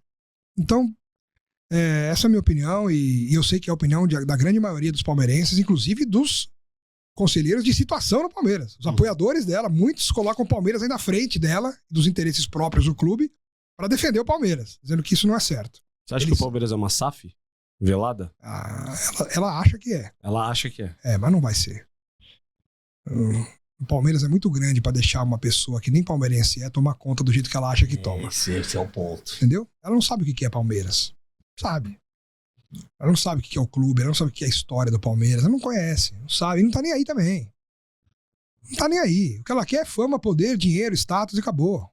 Algo que de repente pode incomodar muito o palmeirense é estar no Palmeiras e estar flertando com o Vasco. Não, mas já tá. O enteado dela, o filho do Lamarca, já tá lá no comando do Vasco. Tá quase certo. Né? A hora que ela sair do Palmeiras, eu não duvido nada de que a Crefisa vá pra lá e vira o que fez no Palmeiras, faça lá e que seja feliz. Não tem problema. Mas essa sede de poder, de eternização no poder, eu não gosto. E hoje, eu vejo hoje duas pessoas que estão mais à frente nessa possibilidade de ser presidente, que é o Paulo Bozzi, que é o vice-presidente já nas últimas gestões dela, né? É o primeiro vice. Hoje não é o primeiro, porque estatutariamente não pode ser primeiro vice duas vezes, tem que mudar de cargo. Acho que ele é o terceiro vice, mas na prática ele é o primeiro. Ele continua fazendo ali as coisas, às vezes, de um primeiro vice. É um nome. Então é o nome, e o outro nome que eu gosto muito e que gostaria de ver de novo era o Maurício Gagliotti. Que pra mim foi o melhor presidente. Tem chance dele voltar? Tem. Mesmo... Ele foi muito bom pro Palmeiras. Pra mim, ele foi o melhor presidente que o Palmeiras teve. Melhor que o Paulo Nobre? Melhor. O Paulo Nobre, ele deu o início, o start, com o dinheiro dele, e depois pegou de volta. Ele também não deu de presente, mas ele foi importantíssimo para a arrancada do Palmeiras, para o primeiro passo dessa geração vitoriosa. E isso tem muito valor. O Nobre foi um grande presidente nesse aspecto. Mas o que o Maurício fez foi amadurecer processos, foi pegar o começo do trabalho do Paulo e multiplicar. Sabe a multiplicação dos talentos? O Maurício Gagliotti fez. O Paulo Nobre tinha 2 talentos, multiplicou por 4. O Gagliotti pegou 10 talentos, multiplicou por 20. E aí a Leila Pereira, ela vem na carona do patrocínio dela, da era Gagliotti. Ela só era patrocinadora, e aí entrou como presidente, e como presidente, e com o dinheiro dela, tentou dar sequência às coisas que o Gagliotti... Mas como o Palmeiras já estava estruturado, com academia de futebol, com profissionais de alto nível, cada um no seu quadrado sabendo o que está fazendo... Ela pegou tudo de bandeja. E se você pegar os resultados dela dentro de campo, são inferiores aos resultados do Gagliotti. Se você pegar a qualidade do time, do elenco do Palmeiras de 2, 3 anos pra cá, é inferior à da era do Gagliotti. Por isso que o Abel faz parte disso, e ela também junto com o Anderson Barros. O Anderson Barros, pra mim, mais ou menos ocupa a função de um marionete da Leila. Porque a visão que se passa pra fora é que ele só faz o que ela quer, ele só pode ir até onde ela deixa. Ela bate nele, né? Entendeu? Então, o Anderson Barros é culpado. Eu nem acho que ele é tão culpado como as pessoas falam. Talvez ele tenha boas ideias, boas intenções, mas não possa fazer outras coisas porque ela fala, não, isso não. Pode ser. Pode ser. Só que como lá é uma blindagem total e eles não estão preocupados em informar a torcida, em dividir com a torcida as coisas que acontecem no clube, então eles dão margem para que a gente possa achar o que a gente quiser. O comentário que eu ouvi uma vez de um palmeirense é que o Palmeiras está virando uma Coreia do Norte por falta de informações. Olha, não tá longe da realidade. Não só por falta de informações, mas por forma de administração interna. De trato, de lidar com as pessoas, com situações, com gente, com cargos, no clube, na academia de futebol. Tem vários exemplos aí que... tinha um vice-presidente que era proibido de entrar na academia de futebol. Um vice-presidente eleito não podia entrar na academia de futebol porque ela não deixa. Você não vai... Pra mostrar ali, né? Bom, antes da gente encerrar nosso programa de hoje, aposte fácil, galera. Quer fazer aquela fezinha, quer brincar? sempre com responsabilidade. Vem nesse QR Code aqui, vai te levar lá na Poste Fácil. Atendimento personalizado, não é robô, 100% humano, tá? Importante pra você também. Lembrando que a Poste Fácil é uma casa de apostas legalizada pela Loterge, tá bom? Então vem nesse QR Code aqui, leva lá e dá moral pra quem nos dá moral, né, Tiagão? É isso, vem com a gente, nossa patrocinadora Master, Aposte Fácil. Lembrando, para maior de 18 anos e pra você se divertir, não é pra ficar rico. Só se divertir. Exatamente. Alex, cara, que papo incrível, cara. Que Pô, podcast incrível. Cara, Obrigado vou de ficar mais verdade. 2 horas aqui. Exato. O cara é uma enciclopédia do futebol, de Oráculo. histórias. Imagina. E, cara, legal demais. E é legal a gente receber pessoas que estão afim de fazer. Legal. E deu pra ver que você tava afim de trocar esse bate-papo com a gente. Quem essa sabe ideia. um parte 2, né? Ah, a gente sempre convida, cara. Esse Ainda mais convida. assim, essa energia boa. Não vou deixar ele embora sem ele falar a última. Um nome que você acredita que vai vir aqui no Estagiários, que você possa indicar e falar assim, ó, esse cara vai dar bom. Aí ele vai ter que vir. Você vai dar a chancela, esse cara tá comprometido a vir. Ah, como ele é polêmico e eu gosto de polêmica, agora ver o circo pegar fogo, o Felipe Facincani. Pô, Facinca, Facinca. esse você está tentando, hein? Ó, Faz uma ó, ponte pra Facinca, gente. Agora sim, ó. Agora ele vem. Eu amo o Felipe Facincani, Porra, é bom velho. demais. Eu acho ele sensacional. Cara. Ele é fera. Facinca, já Tô viu o esperando homem, já aqui. falou. tô Pode deixar, esperando. eu vou falar com ele. Você Vou fala deixar, com ele. vou falar com ele. Se você gostou desse bate-papo agora lá na geral, esquece de se inscrever, curtir, compartilhar, mandar pra todo mundo. É muito importante pra nós esse crescimento. Tamo junto, até a próxima. Fiquem com Deus. Valeu! Hey!